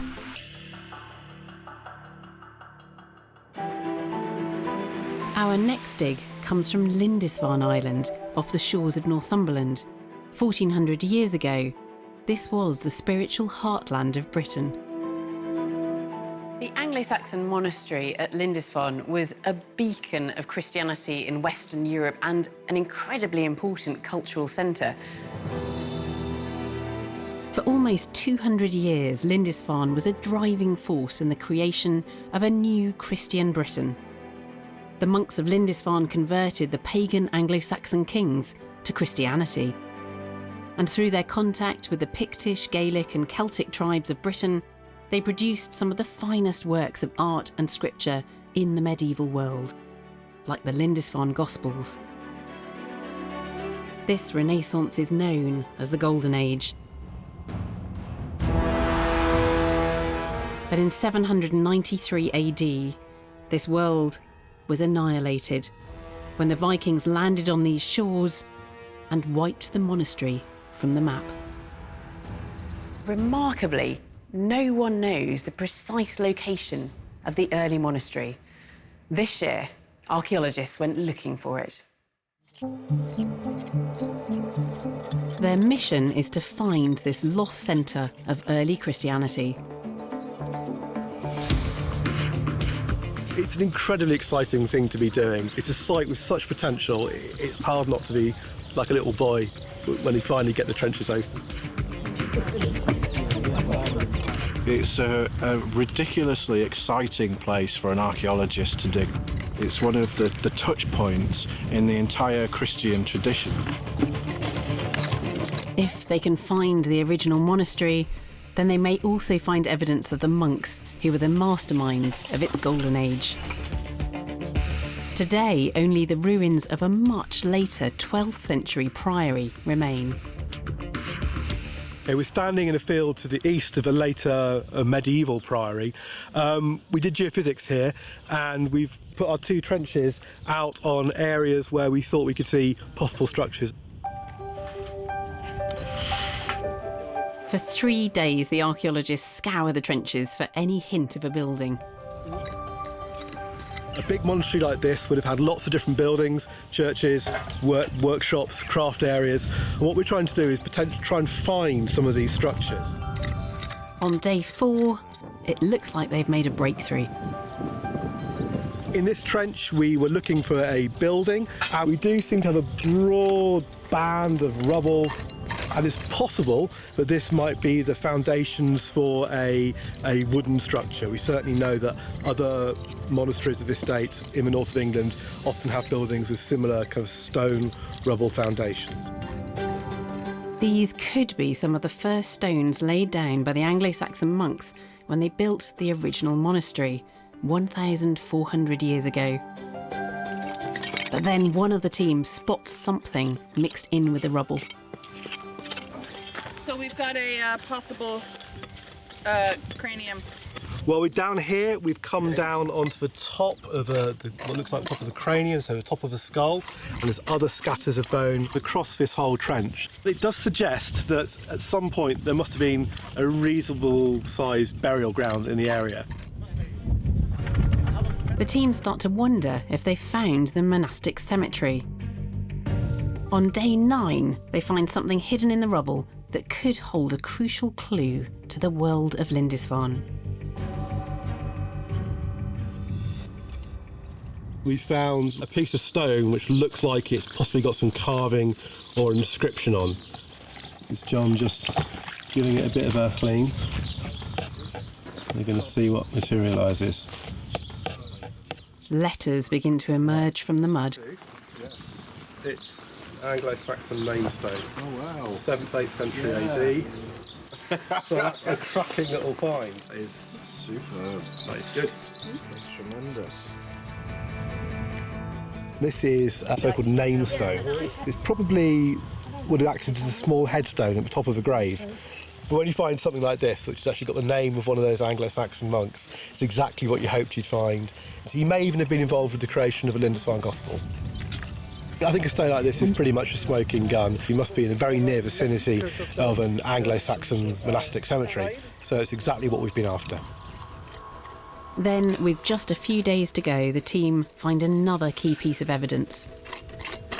You can't just come up here and say these things to me. Where is it? One of the volunteers over there in Trench 1 has found a small coin. It's almost certainly an Anglo-Saxon silver coin. So again, it's exactly the kind of thing we're looking for. This coin was minted at the height of Lindisfarne's golden age. We've had the name stone, now we've got a coin, one piece of evidence, two pieces of evidence. So I think it's safe to say we've found some really solid evidence of the early monastery here, and it's a really exciting day for our team.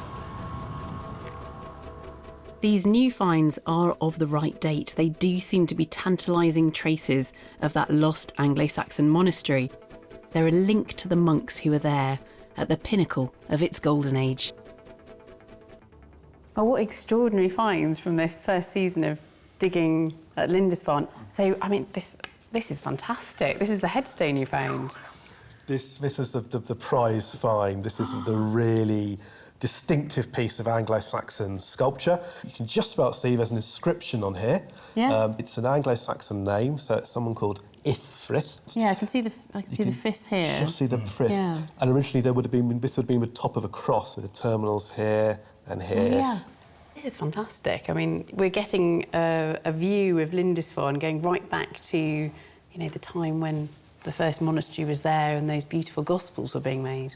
Yeah, I mean, these things, the person who's remembered on that stone may well have seen the Gospels being made, may well have been involved in creating the Gospels. So we are right at the peak of the golden age of Northumbria with these finds. And then that golden age disappears. We have a whole sequence of Viking attacks on Lindisfarne and apparently an evacuation of the island. But you're starting to query that as well? We are. We put another trench in another field and we found this fantastic 10th century comb. But this suggests that perhaps there was a presence, a continued presence in defiance of those Viking threats. Do you think there's any chance at all that you might find evidence of that Viking attack? What I think is really interesting is the way that these stones have been broken up and this cemetery is clearly being quite badly mashed around. And is it to do with the Vikings? We don't know, but hopefully we'll be able to find out.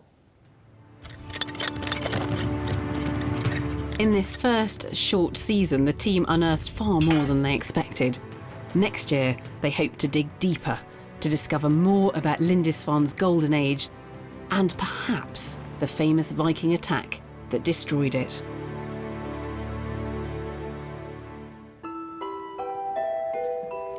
Lindisfarne transformed Britain with works of insular art, a unique style which reflected a fusion of different artistic traditions. More than this, insular art can reveal the spiritual beliefs of one individual. One of the finest examples is here in the National Museum of Scotland. Alice, this is a stunningly beautiful brooch. When does this date from?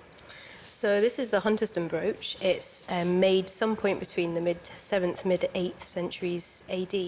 It's the biggest, most elaborate brooch that we have from early medieval Scotland, but it's also the flowering, if you like, of an immense mixing of influences in northern Britain at this time.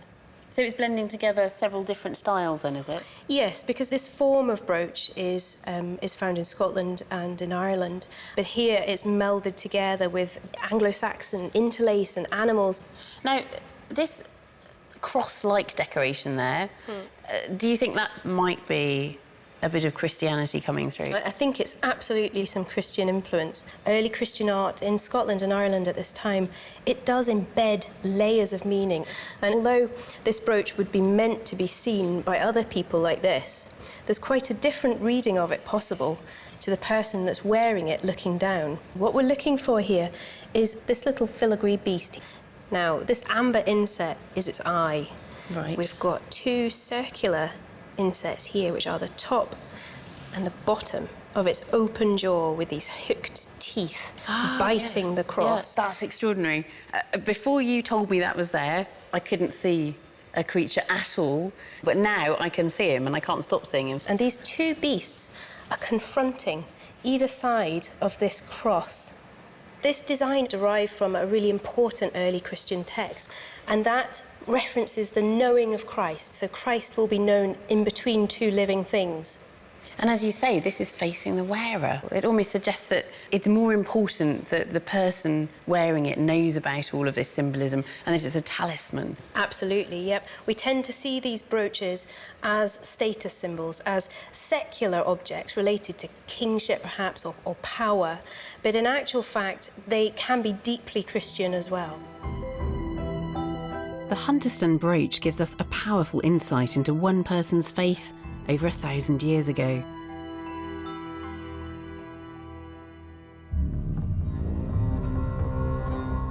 But when we go even further back in history, before Christianity, it becomes more difficult to decipher what people believed in. The beliefs of our prehistoric ancestors are mysterious. They didn't write anything down, so we're left turning to archaeology for some clues. This season, archaeologists digging on Orkney have found new evidence of very strange rituals involving sacred objects, including human remains. They have been digging on the island of South Ronaldsay to solve the mystery of Scotland's most iconic Iron Age monuments, known as brocks. The remains of 500 brocks can still be seen along the Scottish coastline. Once these were remarkable dry stone towers up to 13 metres high, and we believe that they were homes to elite tribal families, defensive forts, and statements of power. But we don't know why most of them were abandoned by the 4th century AD. Carefully. Here in Orkney, Martin Carruthers and his team have been investigating one example known as Cairns Brock. They've discovered clues that after abandonment, this brock served another purpose. This season, they kept us a dig diary. So day one, Cairns, straight into the thick of the action. From previous digs, the team knows that the walls of this brock were deliberately dismantled in the 2nd century, and the stone was piled up inside to create a mound. So now, in their 10th year of excavating, they're ready to remove the rubble from inside the brock.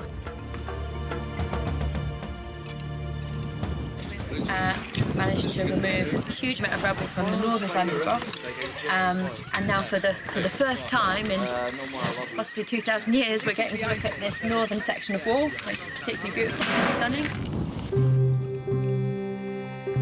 This outer wall was an impressive 5 metres thick.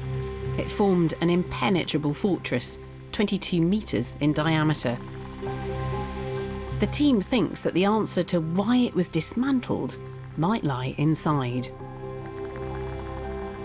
For 10 days, they scour the brock floor for anything that might help them to explain it. Then, there's a breakthrough.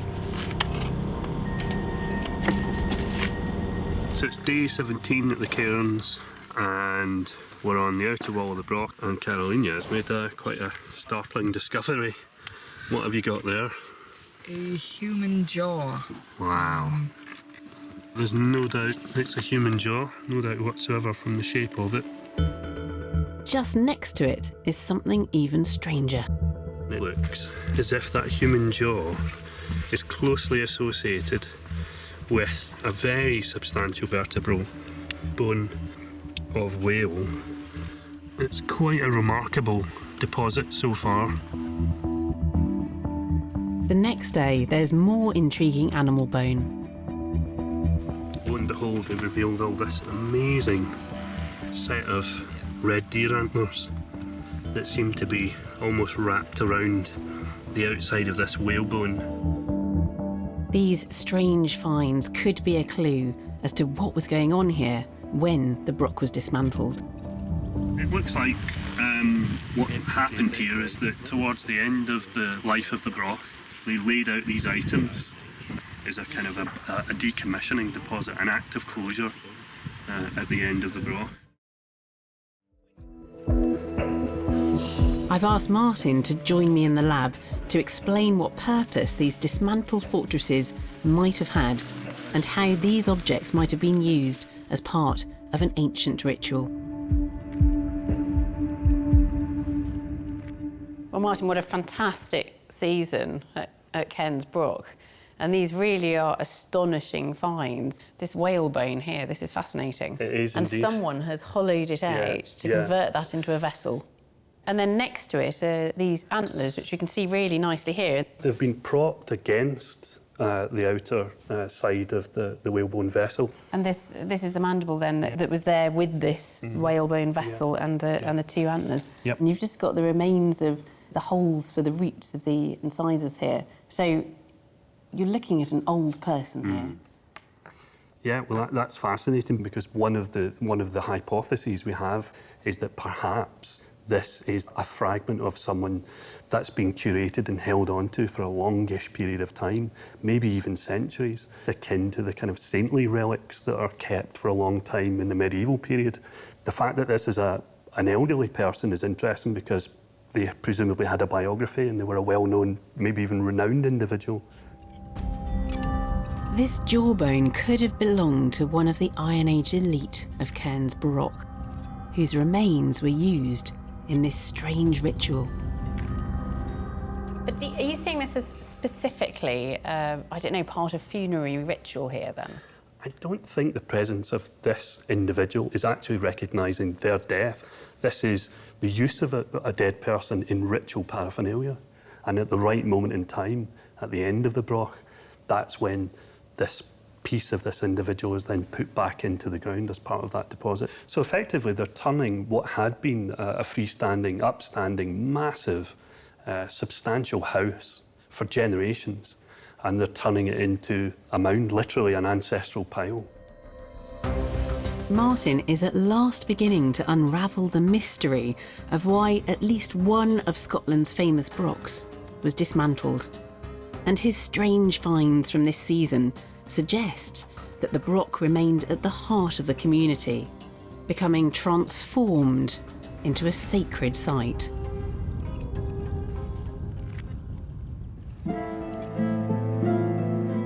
The excavation at Cairns Broch is still turning up amazing finds after a decade of digging. But sometimes it's one extraordinary find that triggers a huge new excavation. The Anglo-Saxons were Germanic warriors who in the 5th century AD invaded Britain, bringing us our language and our laws and setting up the first kingdoms in what would become England. But there are few historical records from this time, and archaeological evidence is also thin on the ground. But this year, a serendipitous discovery revealed a forgotten part of the Anglo-Saxon story. In 2011, in the small village of Little Carlton in Lincolnshire, local builder Graham Vickers was metal detecting in a barley field when he discovered some extraordinary objects. And most of the things I found have been found in this area over here. And this is pins, brooches, styli like that one. I found over 20 of these. Graham had stumbled across something incredibly rare. Prestigious objects and writing tools belonging to the literate Anglo-Saxon elite. So why were they turning up here in this empty field? These finds were so rare, a team of archaeologists from the University of Sheffield launched an investigation. They were intrigued because there had never been any evidence for the Anglo-Saxons in this part of Lincolnshire. Very quickly, dig director Hugh Wilmot and his team uncover a big settlement, a goldmine of new information about how these mysterious Anglo-Saxons lived. This is the Little Colton Dig Diary for our excavations in 2016. We've just finished machining off the plough zone, and the archaeological features are already popping through. Now Hugh wants to find out what kind of settlement this was. After just a few days of digging, the team get their first clue. Well, we've been finding lots of really exciting things. This is a pair of tweezers that's been metal detected, and this is a pair of tweezers that was found yesterday. I mean, they could be for cosmetic purposes, but it has been suggested that possibly these might have served other functions, such as for turning parchment pages in a book. In Anglo-Saxon England, Christian monks were usually the only people who could read and write. So for Hugh, this is a big clue that this could be a forgotten monastery. But on day 8, the team finds something that tells them that this was more than just a place of prayer. Really, it's rather hard to see, but it's a bit of a glass vessel. It's definitely Saxon, and it's just a globular beaker, and that's really rather nice find, actually, Sam. Yeah, that's good. This is the kind of artefact that you wouldn't expect to find on an ordinary site. This is a high-status drinking vessel. It's probably continental import. Very nice. This shows that the people who lived here were wealthy and trading with the continent. But another find reveals something even more surprising. One of the most unique artifacts we've got is this iron manacle. It has a barrel lock here and a hinged loop here, and this would have gone around the leg of some captive or possibly a slave. Slavery was, widespread practice in early medieval Europe, and this again suggests high status trade in individuals, perhaps. But again, this is a pretty much unique find. I don't think there's been another one found on a British site. This is a remarkable find. So far, the evidence suggests that this site could have been a monastery, an upper-class settlement, and a trading centre. Then, the dig takes an even more unexpected turn. My pleasure. So now, 2 weeks into the excavation, we're actually coming face to face with the Anglo-Saxons themselves. This part of the site where we're digging is actually the location of one of the Anglo-Saxon cemeteries. All these people seem to be buried in a Christian style, laid out on their backs and aligned east to west. But on day 18, the team uncovers an individual that's unlike all the others and shows some signs of strange burial rites. It's our penultimate day here at Little Colton, and we're just finishing up the excavation. And one of the things we've been doing is excavating this skeleton here, and it's probably the most exciting thing that we've found so far. Now, what makes this a really interesting burial is the fact that they've been buried on their front. But there's something else that really makes this special, and it's when you see how narrow the body is in the grave. These are the two shoulders, and there's about 25 centimetres between them, so they're really crunched together. It's a bizarre burial for a Christian person. But what more can it tell us about this Anglo-Saxon settlement? So Hugh, these are the bones that we saw being uncovered right at the end of that video. So looking at this skeleton in the grave then, this is somebody buried face down and very narrow. Yes, absolutely. This one's clearly been bound in a shroud or something like that, very, very tight. And then there's something odd going on with these Well, I hope with you can these tell legs. me about this, because...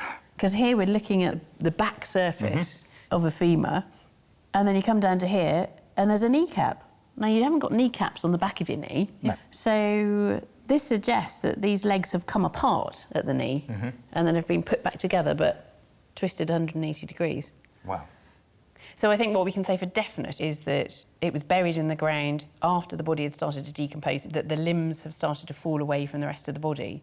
But then, great care actually has been taken to try to put the limbs back. Absolutely. Well, a great deal of care has been taken over this burial. So this could be an individual who perhaps has died away from the site and has been brought back to be interred here specifically. Because there are stories about the bodies of kings, for instance, being moved. And of course, saints and holy people. So, there could be something like that going on here. This special burial then suggests Little Colton may have been a settlement of great importance, and it was perhaps the resting place of an Anglo-Saxon king or saint. So what you found then is a lost Anglo-Saxon settlement? Absolutely. And possibly monastery? No one knew it was there before, and it certainly looks a good contender for a possible early monastery. You're really redrawing the map archaeologically. Nobody knew this was there. Little Carlton is so packed with information that Hugh and his team expect to be digging here for many years. At the moment, the finds are intriguing but hard to decipher.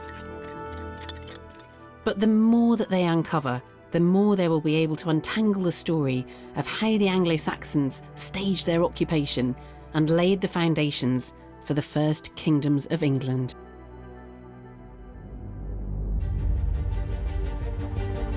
This year's finds in the north have changed the story of Britain.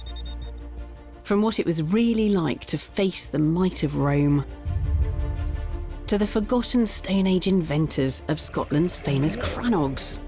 Oh, Dan! That is absolutely amazing. And the lost rituals of our ancient ancestors. There's no doubt it's a human jaw, no doubt whatsoever. Through archaeology, we've been able to reach out across the centuries and touch our ancestors' lives.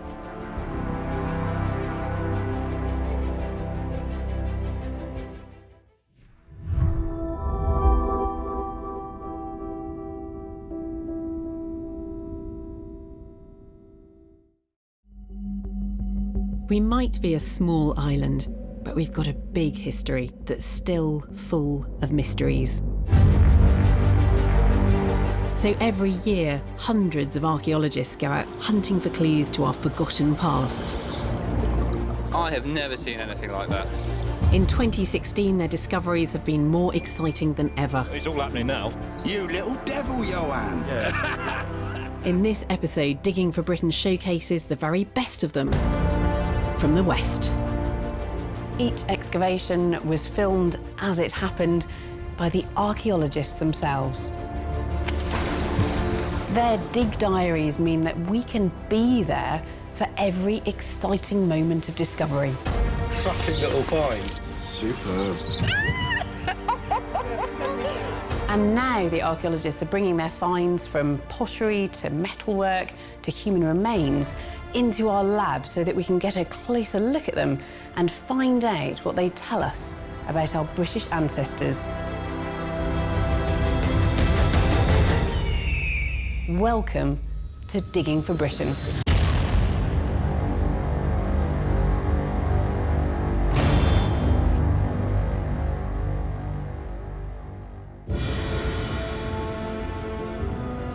In this episode, we're joining archaeologists in the West as they make discoveries that will transform the history of Britain. On Jersey, a 2,000-year-old hoard of hidden treasure It's heavy. reveals the terror of the Roman invasion. Oh, that is stunningly beautiful. In Tintagel, Cornwall, an incredible Dark Age palace is uncovered at the mythical home of King Arthur. See, I'm starting to go on flights of fancy now, and to me, this is where King Arthur lived. And on Salisbury Plain, a lost map unearths hidden trenches that revolutionise our view of the First World War. This is as if the British have captured the German trenches and then they have to dig in facing German counterattack from up the hill. To put these revelations in context, I've come to Bristol Museum. And I've been given privileged behind-the-scenes access to see some of the archaeological treasures rarely seen by the public. But our first dig diary takes us 40 miles away to Stonehenge.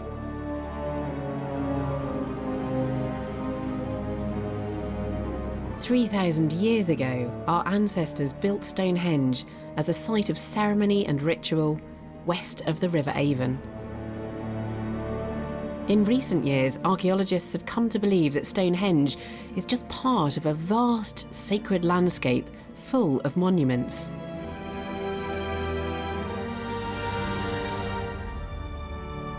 But so far, their discoveries have mainly been to the west of the Avon.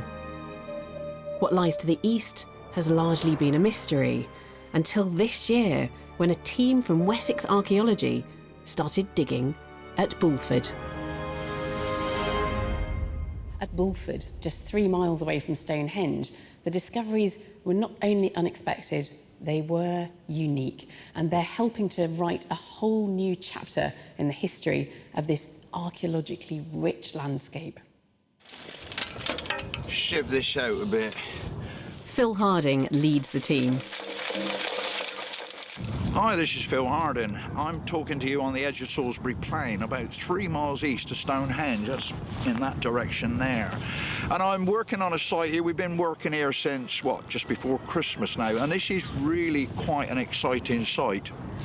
Come and have a look.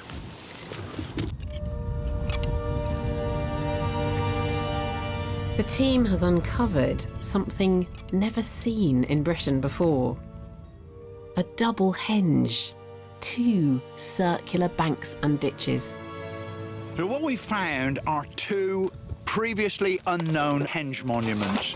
This is an incredible opportunity to unravel part of the ritual landscape of this part of Wiltshire, most importantly, just down the road from Stonehenge. So what Phil really wants to find out is whether this site was in use at the same time as Stonehenge, and exactly what our Neolithic ancestors were doing here. Ground-penetrating radar reveals a series of pits just outside the double henge. That is amazing. Phil hopes that these will provide the evidence he needs. An axe. Excellent. It's a promising find. That is absolutely gorgeous, with a blade there just beautifully polished. Neolithic axes were incredibly important tools used for the clearing of trees during the earliest days of farming. Putting one in a pit seems like a huge sacrifice. There would be plenty of use left in this, and to place one of these in a pit, throw away a genuinely useful axe. Why would you do it? As well as dozens of axe heads, mysterious chalk balls are found in the pits. Ah, lovely. Oh, what a gem. These are finds that connect us to our ancestors, and for Phil, it's precious evidence of what they were doing here. I'm sure they must have been maybe lucky mementos, maybe superstitious, maybe totemic items, some sort of votive offering to the gods, and maybe it brought them good luck. In 1 week, 40 pits are excavated, and what's found in each one is remarkably similar. This is an incredible collection of material. It's as though people have got a checklist and they're placing objects into the pit.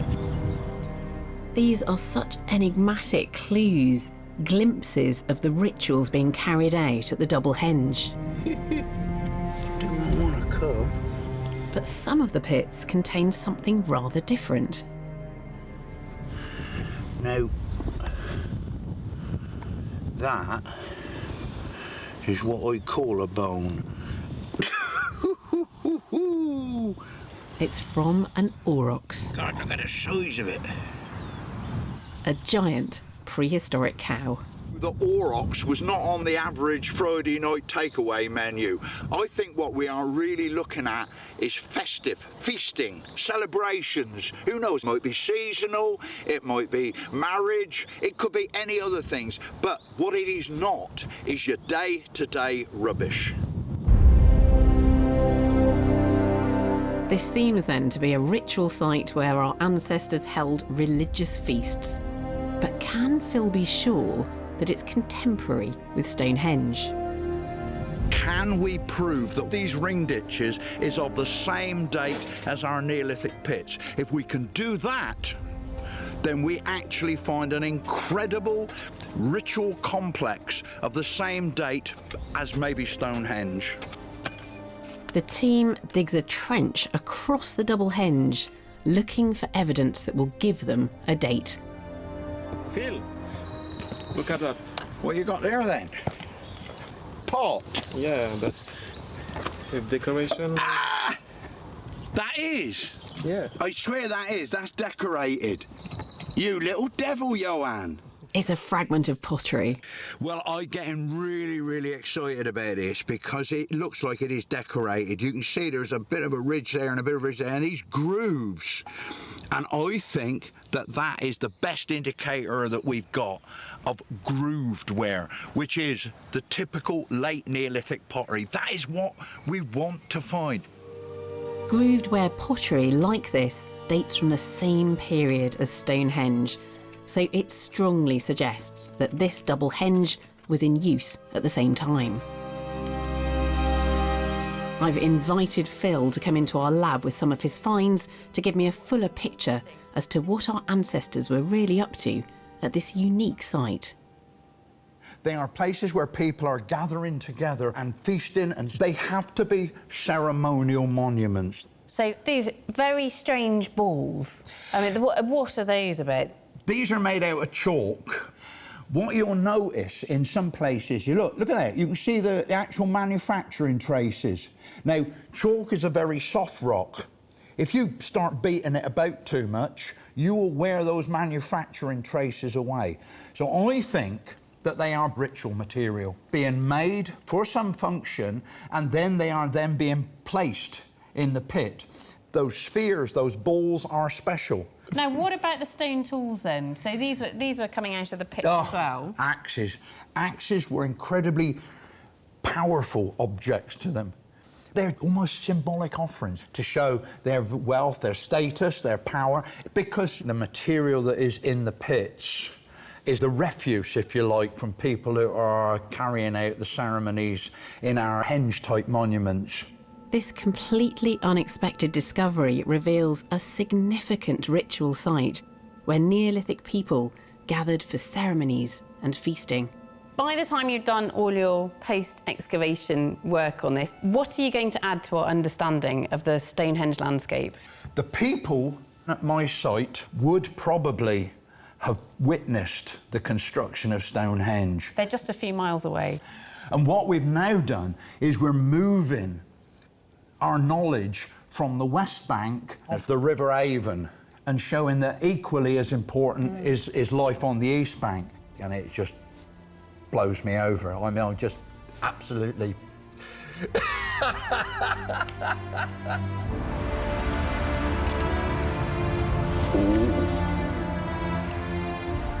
Britain's first double henge is a massive discovery that over the next few years could fundamentally change our understanding of how our ancestors 4,500 years ago used the Stonehenge landscape.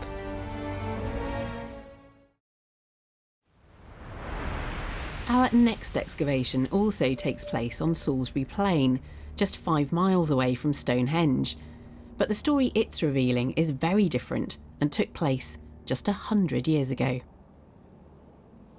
2016 was the 100th anniversary of the Battle of the Somme, the bloodiest battle in the history of the British Army, with 60,000 casualties on the first day alone. Those that led the campaign have been widely criticised for the way the battle was fought, for the inexperience and inadequate training of the soldiers. But does archaeology support that perception that the young men of Britain were sent to the Western Front like lambs to the slaughter?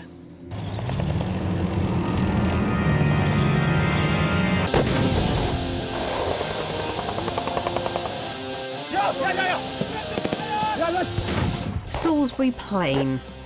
Covering an area the size of the Isle of Wight, for over 100 years it's been the site of Britain's largest military training ground.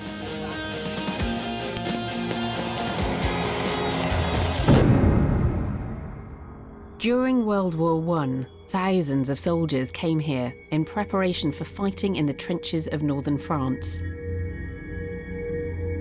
However, it's often thought that this training was too short and inadequate.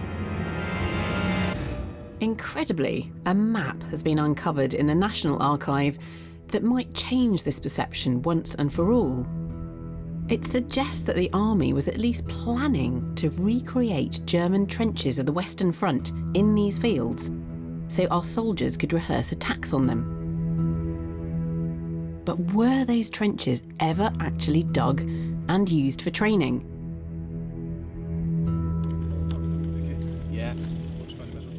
Military archaeologist Richard Osgood has come to investigate. To get a map of where they've sited these practice trenches is really unusual. You've got individual notifications on the map, so an S is a shelter. MG, you might have guessed, is a machine gun position. To get all that together is really a huge opportunity. But nonetheless, the map tells you about what they're meant to do. It doesn't tell you what actually does happen. Maybe this map was schematic, maybe it's not what's dug. Our job here over the next couple of weeks is really to see what's left under the ground, and the ideal would be to get architecture from trenches and evidence for the lives of the people that were here 100 years ago.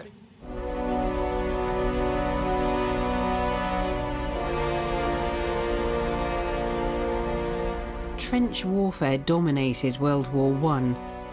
With the invention of new powerful weapons such as massed artillery bombardments and rapid-firing machine guns, soldiers were forced to dig trenches to hide in for protection. Soldiers could live in these trenches for weeks at a time before being ordered to go over the top and charge at the enemy. If Richard can prove that extensive German trench fortifications were recreated on Salisbury Plain, it's proof that the soldiers sent here received comprehensive training in attacking German positions, dispelling the notion that they were ill-prepared. On the first day of the dig, Richard's team starts to look for evidence of one of the German frontline trenches marked on the map. We're looking for a machine gun position. It's marked, helpfully, MG on the map. Already we're finding lots and lots of traces of the architecture of the trench, and this is just stripping the topsoil off. Richard finds a post from which barbed wire would have been hung, cleverly designed so it could be put into the ground without making a noise. If you're putting a barbed wire fence into no man's land, you're hitting it with a hammer, it's making a big noise, and snipers soon are attracted to that. The way they work out how to deal with that is to put these things in, and this will have a sort of a corkscrew at the bottom, and to put it into the ground you put a stick through this eyelet and then you wind it down into the ground. And a few metres away they find the barbed wire that it would have supported. You know, you look at the obstacle of that. Imagine having that in front of the feature you're trying to take. It's a real impediment. Then, just behind where the barbed wire was found, they discover what they've been looking for.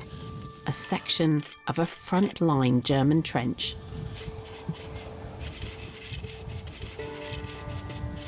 So we're on the German frontline trenches and we were hoping to find the firing positions. Do you think we've got any evidence of that, Rich? We've got some really good evidence. We've got what we have identified now as a fire step. So a fire step is what lets you stand up out of the trench. So when you need to fire, you can get up, you can fire over the top, and then when you finish, you can get down into the relative safety of that extra 1.5 foot worth of soil. This is clear evidence that the soldiers were training to capture authentically recreated frontline German trenches. But were the fortifications marked on the map behind the front line also built?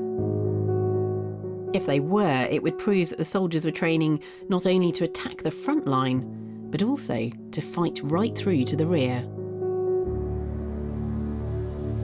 Okay, so we've got this really interesting shelter, and importantly we've got the corrugated iron roof that covered the shelter. We've got this little step here which is probably some sort of seating arrangement so that with the roof above people could sit underneath.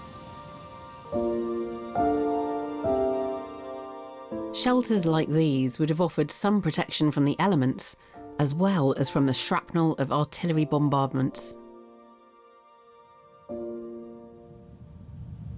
Even more interesting is at the very bottom we've got all this trample which actually shows where the troops would have been walking during the time of using these trenches.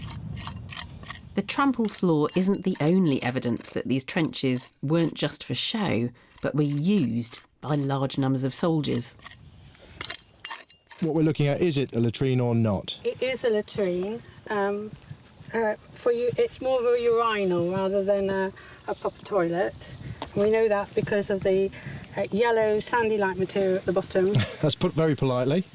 Richard is now excavating trenches even further back from the front line, and here he finds evidence of how soldiers were trained to continue the battle once the German trenches had been captured. There's a shelf facing up the hill in each of these little slots. This is as if the British have captured the German trenches and they've worked their way through the German front line, they've got through the reserve and support lines, and then they have to dig in facing the presumed German counterattack from up the hill. It's evidence that major battle simulations were taking place here. After 2 weeks, they've uncovered an extensive network of trenches, shelters and machine gun positions, a faithful recreation of what soldiers could expect to encounter on battlefields like the Somme. They utilised the high ground over there, they utilised the high ground in front of me, and the hillside behind me. And this is just the German positions. This is hectares and hectares. It's a vast training landscape. It's incredible that this map had been lost, and without it we wouldn't have had a clue that so much effort had been made in recreating such an amazingly huge trench system. Richard's discovery on the ground changes World War I history and the view that soldiers were poorly trained before being sent to war. People that are training through this in 1915 are getting as good an experience as they possibly can. This is the example of generals really trying their very best to give the training required for what's going to happen in 1916, getting away from the idea of these chaps just walking around the parade square with broom handles and then being sent to imminent death on the Battle of the Somme. Even practising on Salisbury Plain, trench warfare must have been miserable. So what can archaeology tell us about the men who trained here? Richard has come into the lab to tell me. And you've got some of the artefacts here as well. Yeah, we do. This is all about morale in many ways. You can be bored in the trenches and wet and miserable, and the one thing you want to do if you're sitting there cold and tired is have a brew. And that tin over there, that's a tin of condensed milk. Right. And the soldiers bayoneted it. Yeah. You can imagine them sitting there in the trench, need a brew, and you pour that, the condensed milk in, chuck the tin away. And that's, I think that's lovely. That's all about keeping sane, frankly. The other thing you've got connected with that sort of thing is that thing. I'm really pleased this was empty and we didn't damage it in opening it, because that's a tin of sardines. You can imagine what that would have been like 100 years on if we'd opened it. Yeah. But again, having things like tins of fish, cups of tea, will make these practice trenches not seem quite so bad as they might otherwise. They're not under fire from the Germans here, but nonetheless, they've got the same sort of misery of existence, and that's the sort of thing that's critical to get into the training. And what's this? This has got some writing on it. You can see Liverpool Reg on it. It's part of the King's Liverpool Regiment. You think of the famous Kitchener poster in 1914, the big recruitment one. It's these guys, recruited in 1914, but we had no idea that they were pretty certainly here, training for what became the Battle of the Somme, and they've left that carving behind. So they've just carved that in a lump of chalk. Bored soldier carving their regiment into this thing, and then it ends up in the bottom of the trench. But a fantastic record they were there. Oh, it's lovely, and we didn't know they were there. That's why archaeology is brilliant, because that links you to the people, and that's what's so crucial, that you get back to those individual stories of those guys that were here in the First War. After that training experience, they then go through into this very famous first day of the Battle of the Somme, and for them, it goes pretty well. They take relatively... Yeah, because there are thousands and thousands famous of figure of casualties. 60,000 casualties on the first day, but for the Liverpool pals, they fight alongside the French on the right-hand side of the British attack, and they take all their objectives and they take relatively few casualties, and that's not the story you get when you think of the Battle of the Somme. Despite the extensive training that Richard has shown these soldiers received, training wasn't enough. Just a few weeks after their success on the first day of the Somme, the 4,000 eager young volunteers of the Liverpool Pals had received over 1,000 casualties.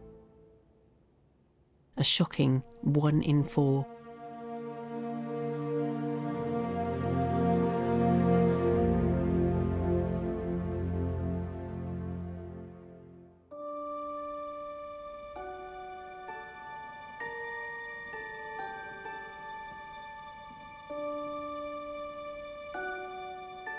This is one of Bristol Museum's greatest treasures, the Thornbury Hoard.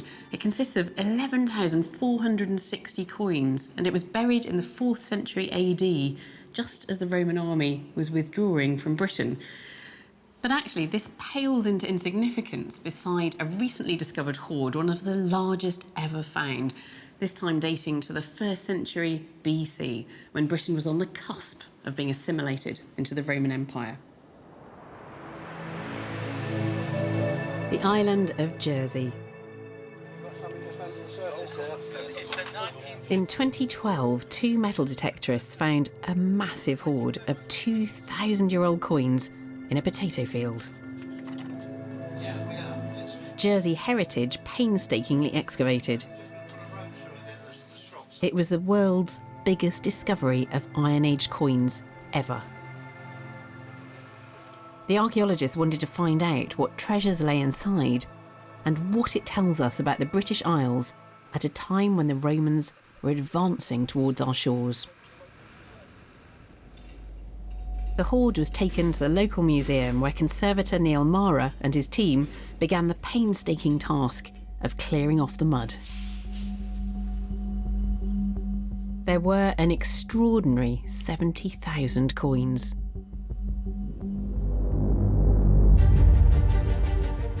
And more treasure lay hidden within. Unusual coloured beads. Rather lovely. And gold and silver bracelets.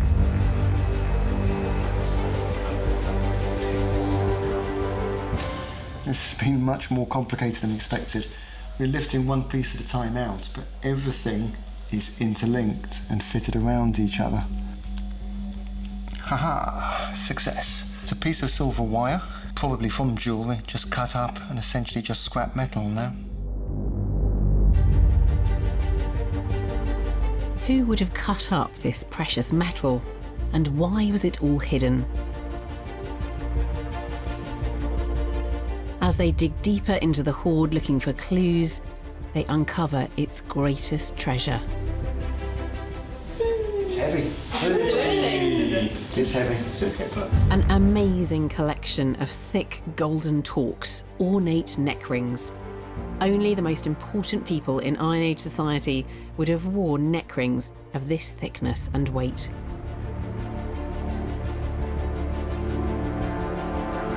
After 2,000 years in the ground, it's taken Neil 4 years carefully picking it apart to reveal its contents.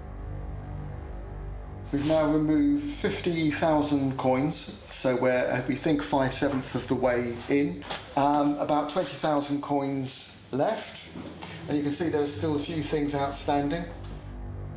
With so much of the hoard now revealed, Neil has made some startling revelations. Well, it's the biggest coin hoard of its kind in the world. We know which tribe actually made it because the coins that have already come off and we've cleaned are of a type we've seen before from the Coriosolite tribe, with a head on one side and a very, very abstract horse on the other. The Coriosolite were an Iron Age tribe of Celts that inhabited part of what is now Brittany in France. So why did they bury this vast treasure on Jersey? Neil has come into the lab with some of this amazing treasure to tell me. Neil, let's be clear about this. This is an absolutely enormous hoard, isn't it? It is. I mean, it's got the stage now where in this hoard we've got more coins of this period than have been found in France at all. In the whole of France? Yeah, and as we've gone through, we found more and more apart from the coins. Talks were the big surprise for us. I mean, this is one of 8 complete ones that we have. Can I pick that up? Yeah, please do. So this is a gold Iron Age neck ring. Yeah. How do you get it onto your neck? They come in 2 halves, so you'd literally give it like a twist like that and then pull apart. And the pattern is peculiar because it's not facing the observer, No, it's kind of actually facing the wearer. It would be inside by your throat, yes. Yeah, that's beautiful. What about the coins themselves? Do they give us a clue as to the date? I mean, literally 99.5% of the coins in this hoard date to around sort of 62 BC or before. They're Dated. lovely. Look at that. They're There's beautiful a faces, wonderful aren't little they? face on that side. We know that those were all made in the run-up to the invasion by Julius Caesar, and so perhaps they knew that Julius Caesar was coming up from the south, defeating, tribe after tribe after tribe, and that they hid their wealth. They actually got it offshore, rowed the thing to Jersey. That we seem to be somewhere that was quite hard to reach, quite hard to land, and so perhaps it was somewhere to hide. And dug it, buried it, with the idea, presumably, of coming back for it later, and were perhaps killed. The burial of the Jersey hoard reveals the fear that gripped the Celtic tribes as the Romans advanced towards our shores.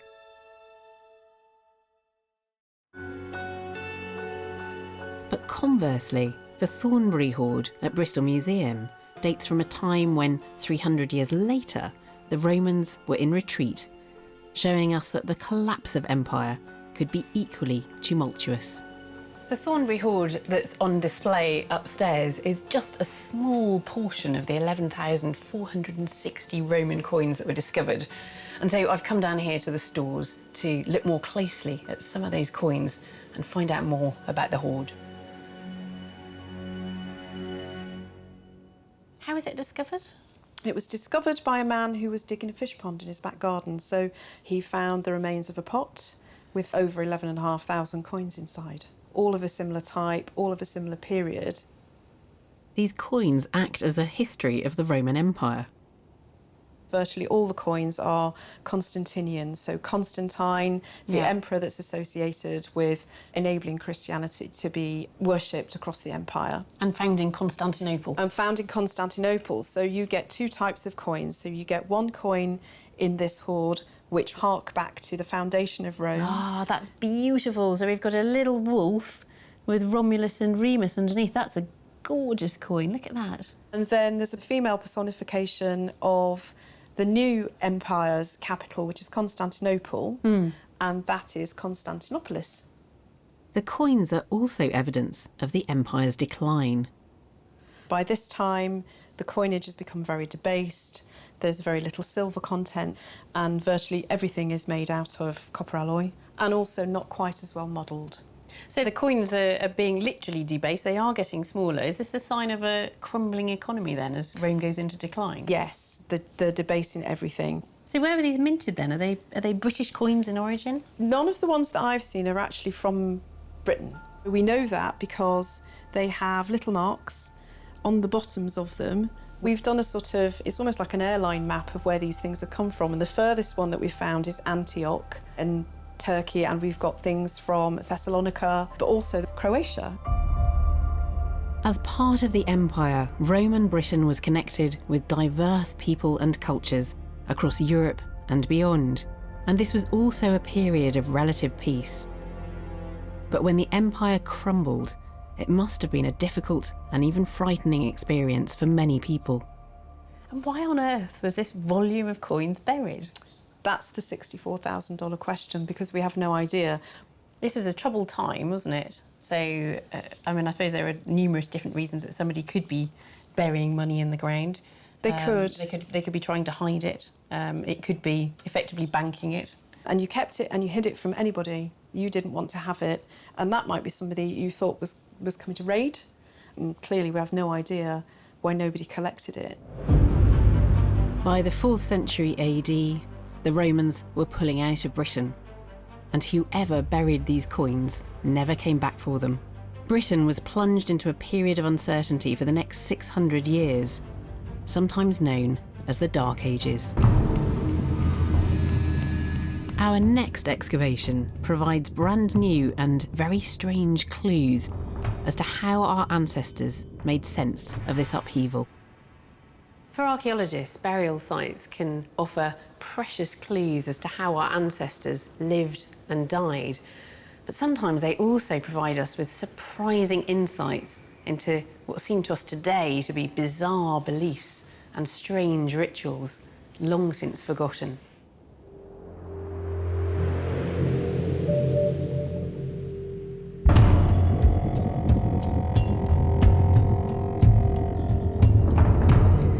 Deep in the Wye Valley in Hereford, a team of archaeologists is on their way to investigate an intriguing discovery near a remote cave. Day one, the site is up a very, very steep slope, which is densely wooded. On three sides of the site, there are 60-foot high vertical cliffs, and immediately above the site, there is the opening of a small cave.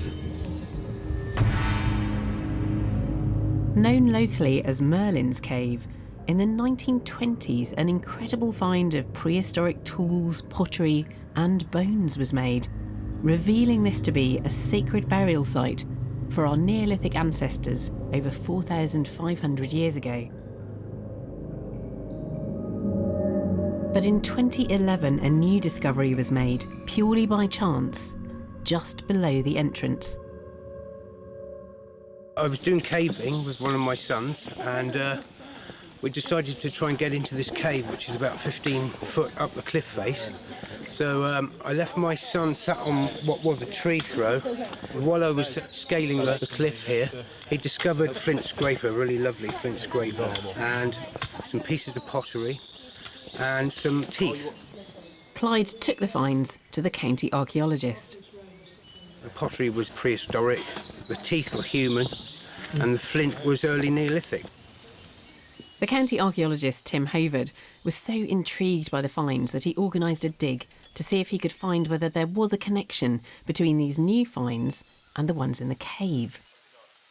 What he found was even more exciting. We found two human skeletons laid out under two of the tree throws. We carbon dated them to about 600 AD. This was shocking.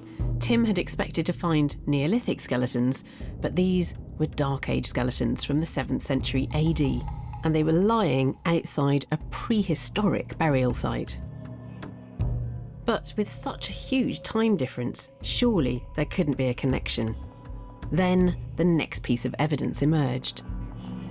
One of the burials had bones deposited with it, dated to the Bronze Age from the cave, so 12, 13, 1400 years older than the burial.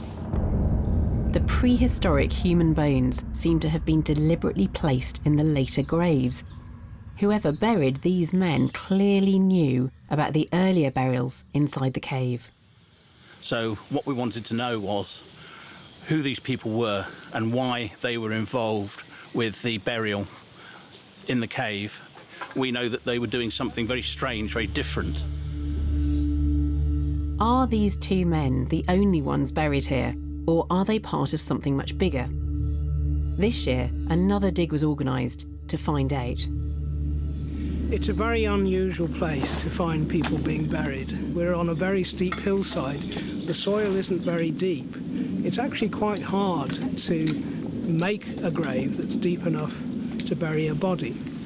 Now, the reason we've come back here to do further investigations is to try and determine the extent of this burial activity. Do we only have two burials, or is it actually a small cemetery? A trench is dug a short distance from where the two burials were found. After 2 days of digging, they start to get results.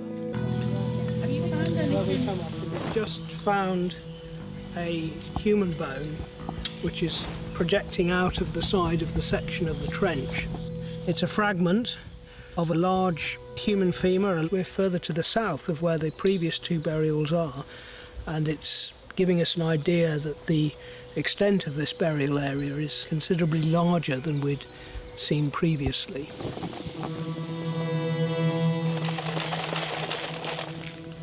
More human remains are uncovered.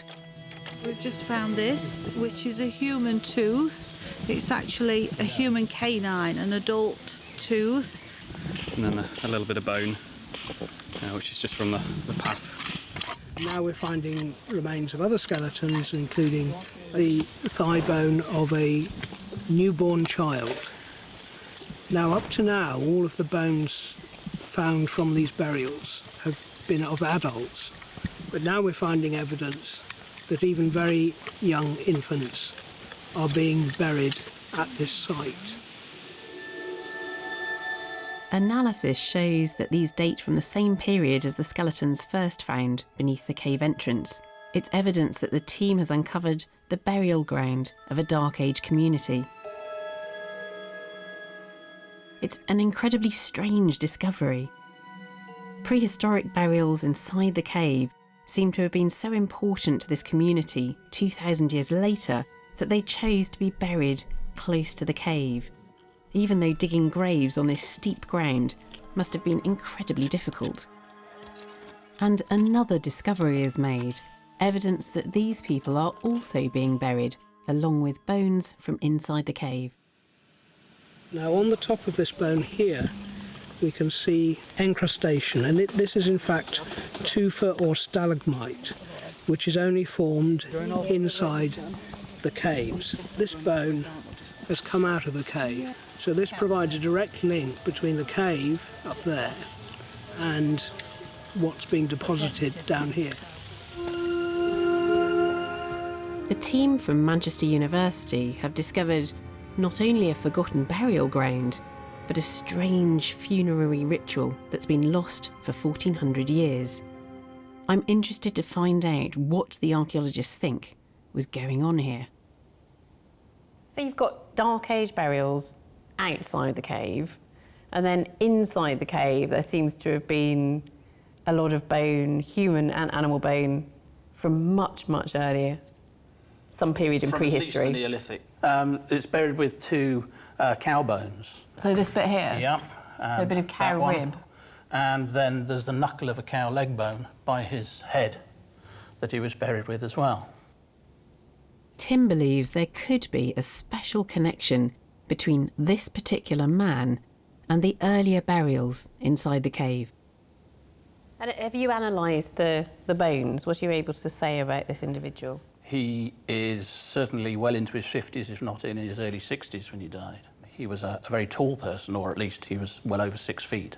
We can see that with him lying out here, can't we? I mean, look at those thigh bones. Yeah. The fact that he is large and robust and lived to a reasonable age would suggest that, if nothing else, he was well fed, which may suggest that he was being looked after. So who do you think he was? I think, just with the fact that he's buried with animal bones that must have come from the cave, that he was actually in charge of looking after the contents of the cave for a period of time. So you're seeing this as a sort of cult centre then? I think a cult is probably the way to look at it. They're honouring their ancestors, and they're honouring a cave that, as far as they're concerned, has been there for millennia. But at the same time, both burials seem to be laid out in, broadly speaking, a Christian tradition, extended with arms folded over the pelvis. So in that sense, they're following the Christian tradition, but there is this little bit of prehistoric bone as perhaps an indication that, OK, we're going to do this Christian style, but we'll include something from the past to show that we haven't forgotten about that tradition. The Dark Ages were a tumultuous period in British history. Anglo-Saxon tribes were invading, and it was a time of great political and religious change, with the establishment of new kingdoms and pagan ideas vying with Christianity for supremacy. It's highly likely that these weren't Anglo-Saxons. These were actually the native Welsh Britons, if you like, and they're adapting to Christianity as it comes from the south and east and moving up into the west, and they're gradually adapting. Such a strange sight, and I think it really reminds us we don't expect everybody across England and Wales to be doing exactly the same thing at the same time. The community at Merlin's Cave reached back into their past, combining burial practice with what seems to be an ancestor cult, and perhaps that provided them with much-needed reassurance during such an uncertain period in our history.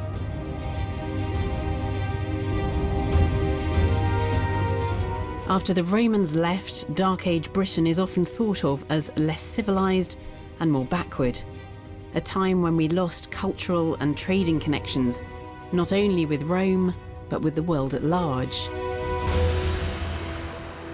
But now a striking new discovery in Tintagel, Cornwall, is challenging this view. Tintagel is best known for its connections with the legendary King Arthur, who, according to myth, was conceived there. Well, this year, archaeologists returned to Tintagel, hoping to investigate its rich Dark Age history and disentangle archaeological fact from Arthurian fiction.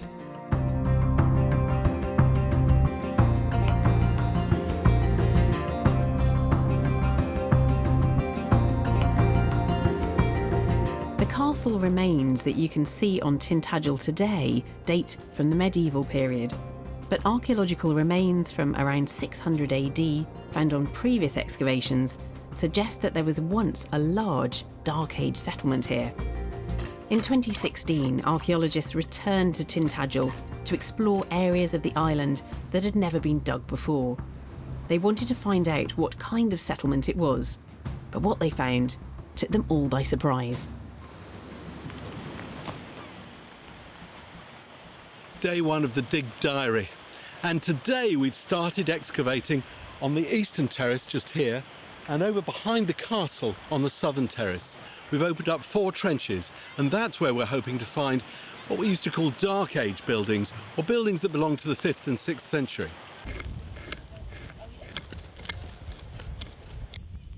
The archaeologists from English Heritage and Cornwall Archaeological Unit have barely begun to strip off the turf when they make their first discovery.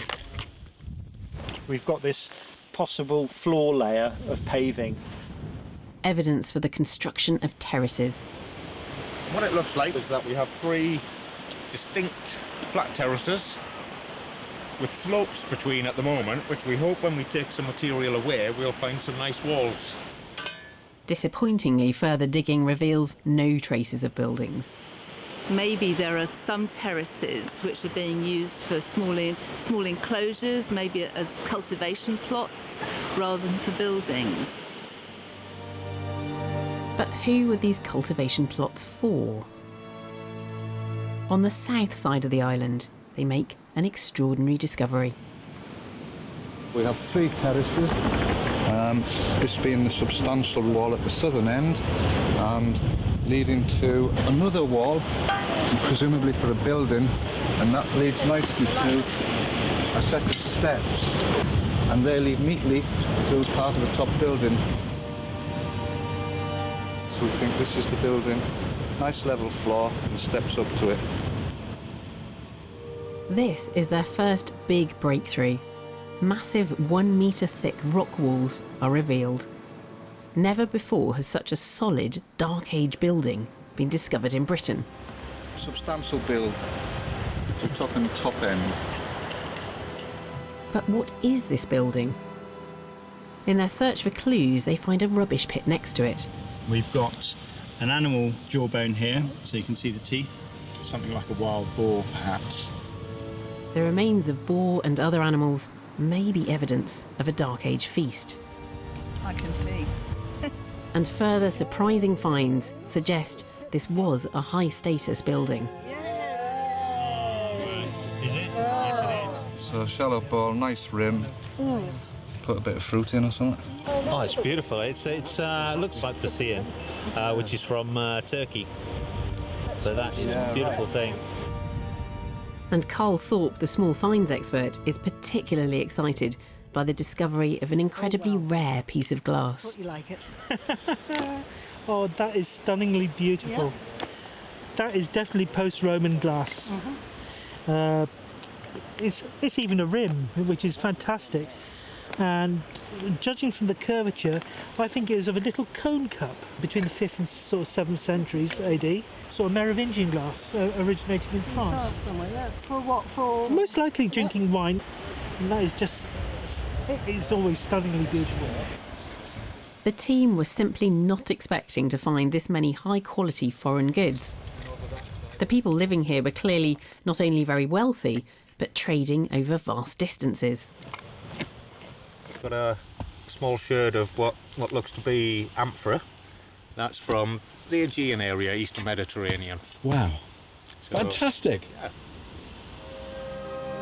By day 12, the team has unearthed the foundations of a building 11 metres long and 4 metres wide.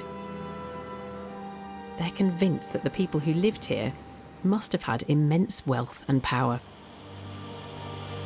I don't think that anything like this has been found before. So there was some surprised faces, and lo and behold, it's gone on and on. So this might be the style for the whole precinct of buildings on the southern side. Substantial walls will hold up substantial roofs. So, yeah, it's all good. Very exciting. Further excavations throughout the rest of the summer revealed that this was just part of a large complex covering much of Tintagel. This has astounded the team. They didn't expect to find evidence of such a wealthy and sophisticated community from early Dark Age Britain. So do they really think they've discovered a Dark Age palace? And if so, what was it like to live in it? We can't be certain that it's a royal site, but whatever it was a high status site because we got so much exotic material. Yeah, so I mean, we saw some of this material coming out. So tell me about this piece of pottery. Yes, well, this is very, very finely made. It's probably part of a thin there. Yes, it's probably it's a fine table dish. A complete vessel would be quite large, so you've got this sort of large, expansive, quite shallow bowl, probably for communal feastings. And this is the handle of an amphora sherd, which would have contained wine coming from the Aegean, from Turkey, Marseille, around the coast of Spain, you know, and this is not actually from Tintagel, is it? This is a reconstruction of what one of these amphorae from the Aegean, from Greece, might have looked like. But this would be for carrying wine, probably, but could also be for olive oil. We don't know, but... And the archaeology that you're looking at here, of course, dates to a really interesting time. We're looking at Britain after the collapse of the Roman Empire. We're looking at independent states. Yeah, I mean, Britain does break into lots of little states, like Mercia and Wessex and Kent and places, and Cornwall carries on in its own way. And this may well be a royal centre with connections far afield. See, I'm starting to go on flights of fancy now, and to me, this is the royal apartments of the palace at Tintagel. Yeah. This is where King Arthur lived. Well, it has got that extraordinary association from when Geoffrey of Monmouth writes about the history of the kings of Britain in the 12th century. He says that Arthur was conceived at Tintagel. Yeah. What, did he invent this? Had he pulled it out of various other legends? We really don't know. Although they may not have found evidence of King Arthur himself, the team have discovered that Dark Age Tintagel was a prosperous centre of trade and perhaps even a seat of royalty, a bastion against the turmoil that was engulfing Britain at this time.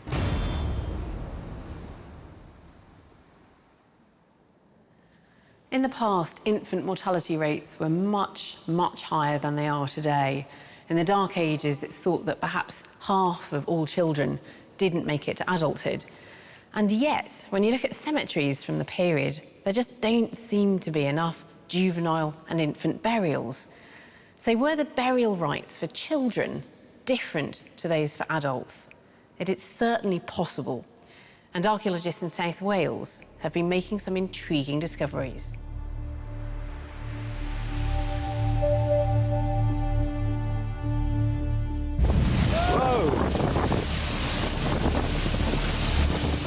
In the winter of 2014, record storms battered South Wales.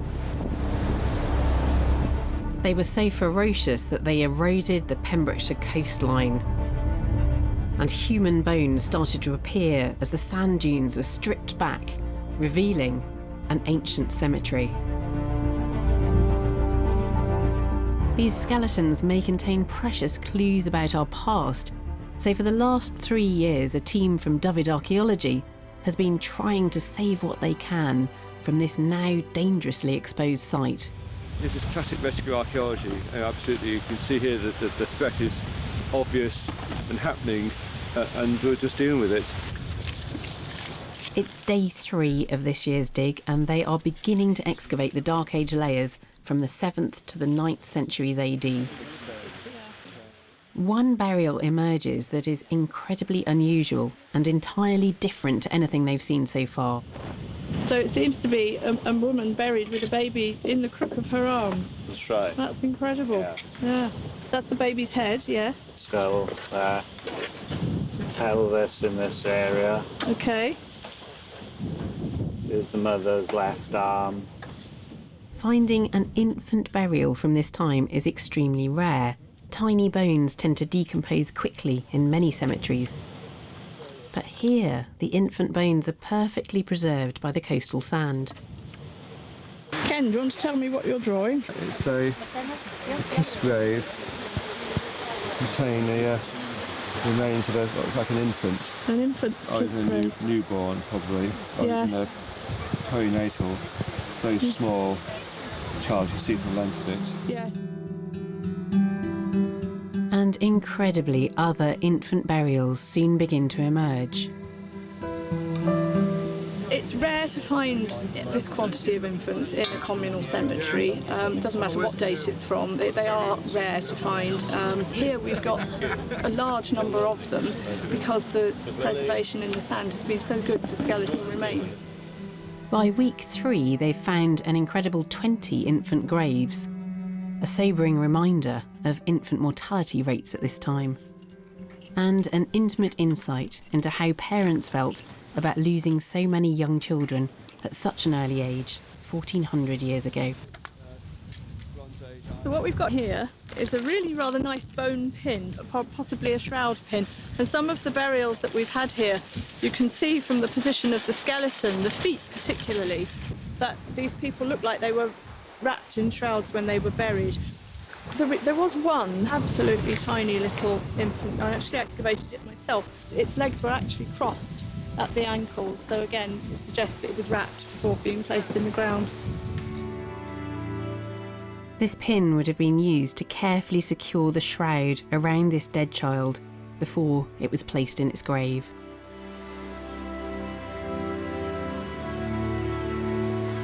And out of the sand comes an intriguing series of finds.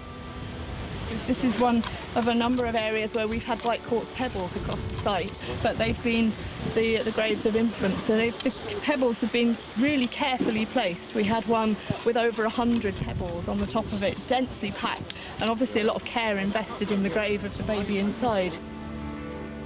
So what did these quartz pebbles signify? DIG co-director Marion Shiner and osteologist Katie Hemmer have come into the lab to tell me about their discoveries and what they tell us about the attitude of Dark Age parents to the deaths of their children. We don't know the purpose of the quartz pebbles. They're found in mortuary contexts from the prehistoric period onward, and they're found at other early medieval Welsh cemeteries. There's a passage in the Bible in Revelation which talks about the person who has found Christ being given a white stone and in that a new name. There is evidence that in the later medieval period, each mourner at a funeral brought a stone or took a stone and put it on top of the grave, but you know, there must have been over 130 people at the funeral of that child, if that's what this is signifying, and they are only on the children's graves. And they're burying very, very tiny children, well, infants. Yes, it's the thing that really strikes you about the site is the level of care that a lot of these infants and young children were buried with. Absolutely, I think we have to move away from old notions that people didn't care for their children at this time. They are investing the same amount of effort, if not more, into the burials of the really youngest members of this population. Discoveries like this show how archaeology can change the story of Britain. From revealing lost religious practices of the Dark Ages and turning on its head our view about how prepared our soldiers were when sent to fight on the Western Front, to the unique discovery on Salisbury Plain that shows the ritual landscape of Stonehenge was bigger than we'd ever imagined.